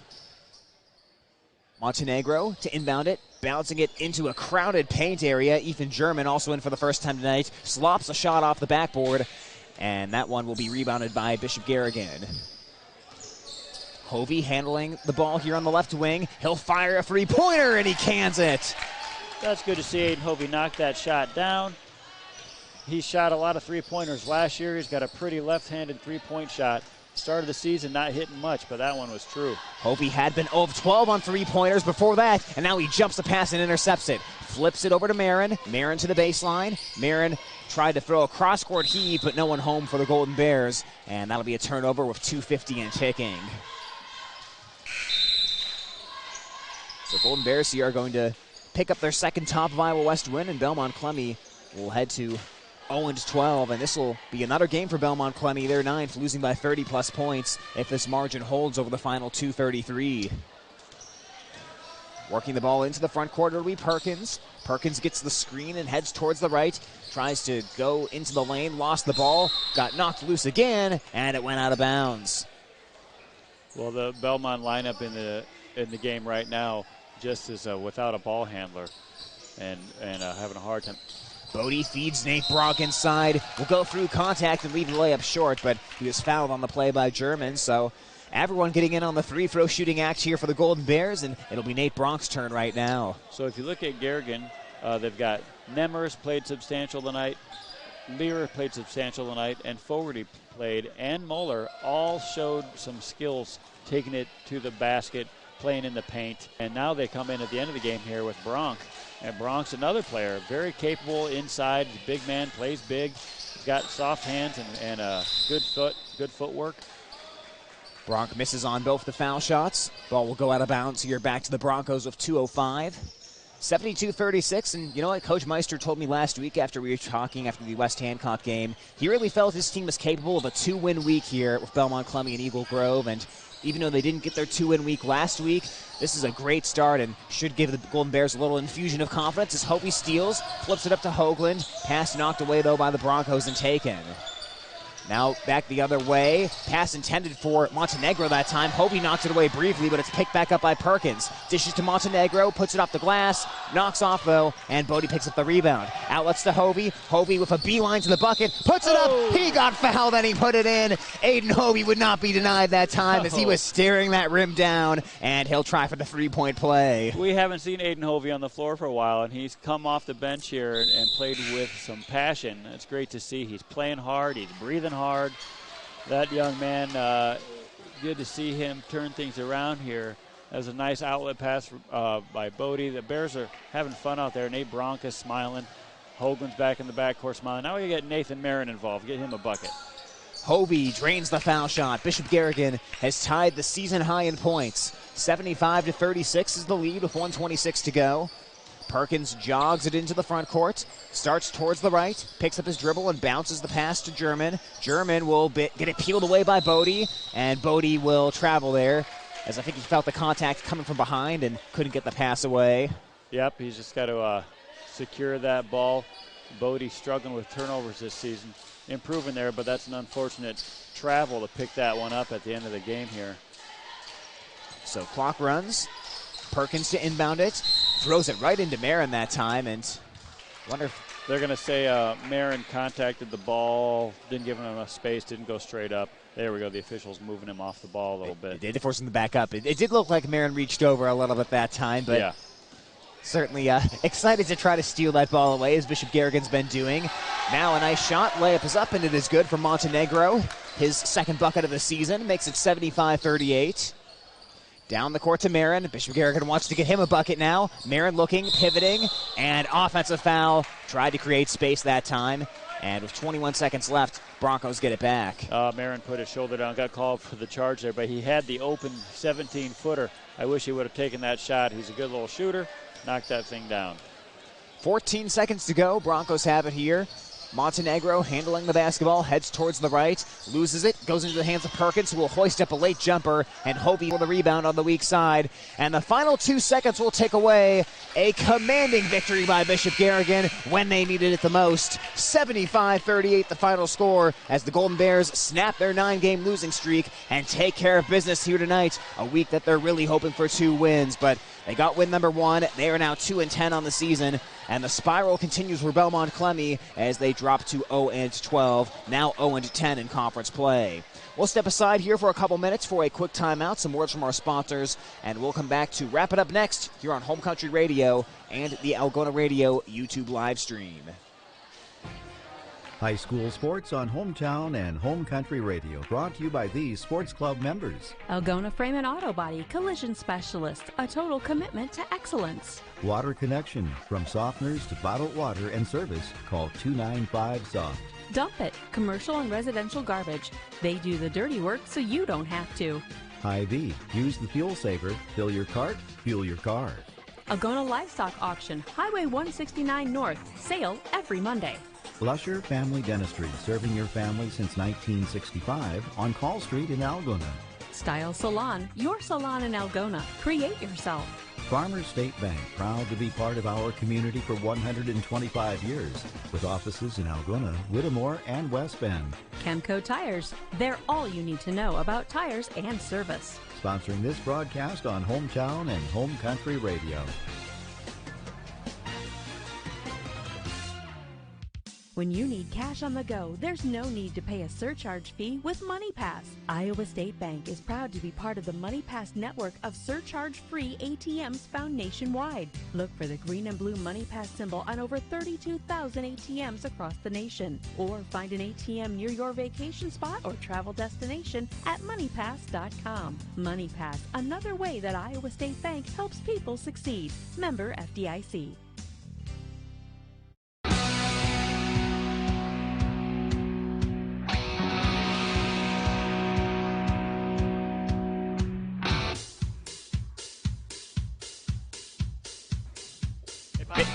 Bishop Garrigan defeats Belmond-Klemme by a final score of 75-38 as we wrap up here from Belmond-Klemme High School. And before we do, big thank you to our streaming sponsors for tonight's game as we thank Kemna Auto, where it's not just about the car, it's about the care. Algona State Farm Insurance agent Billy Offerman.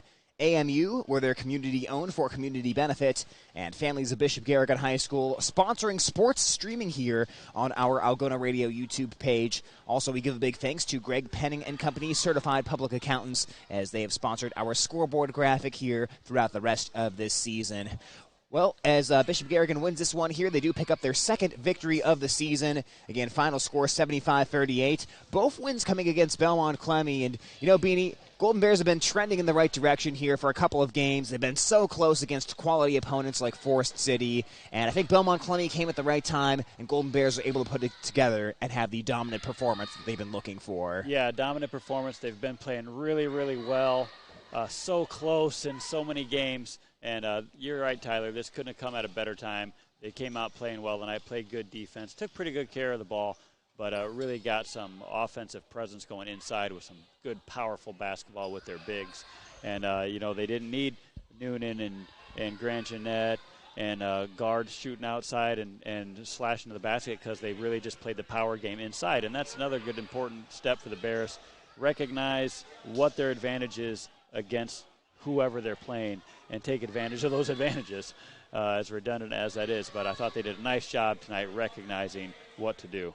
And you don't want to overreact to one game, but maybe Bishop Garrigan is starting to find their identity, and that identity could be just attacking inside, using the size you have of guys like Jacob Lear and Logan Nemmers, Drew Mahler, all had good games tonight, and Drew Fogarty, who maybe doesn't necessarily post up inside, but he'll start from the outside and just attack in and dive right to the basket. So a lot of guys just attacking the rim tonight caused Belmond-Klemme just to pile up fouls, tons of free-throw trips for Bishop Garrigan, and even though you might not necessarily score 75 points every game doing that, I think that's something Bishop Garrigan can work with here going forward this season. I think so too, because there's not anyone in this conference that has giant size. I mean, Lake Mills is clearly the superior team, and they've got some size, but nothing that Bishop Garrigan can't try to tangle with in the lane. So they should get more and more confidence as the season goes on. They've been improving every game.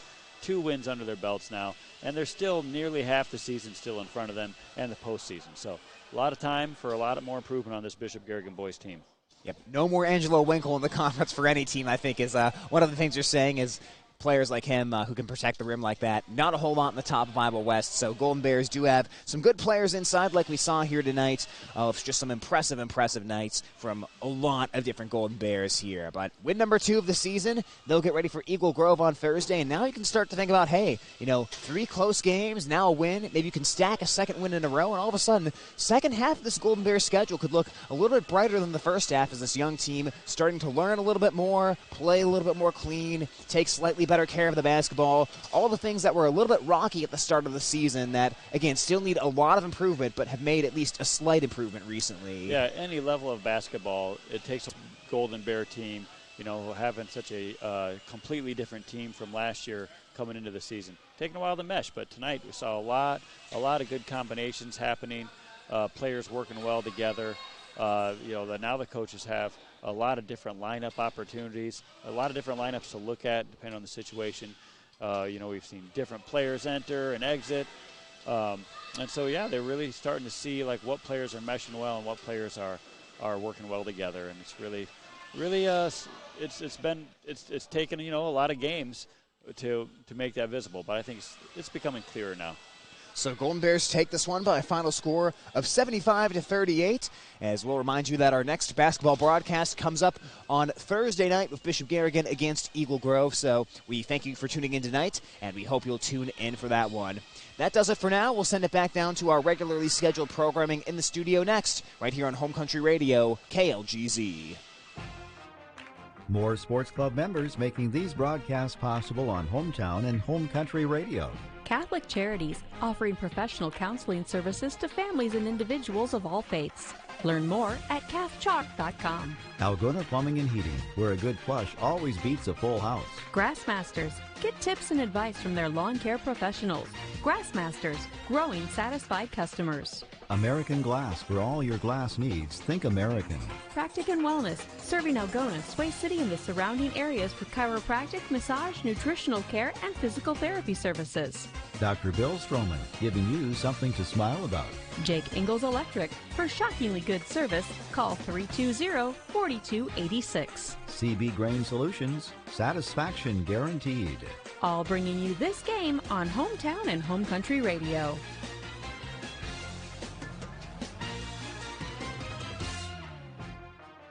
Sports Club members bringing you this game on Hometown and Home Country Radio. Kasuth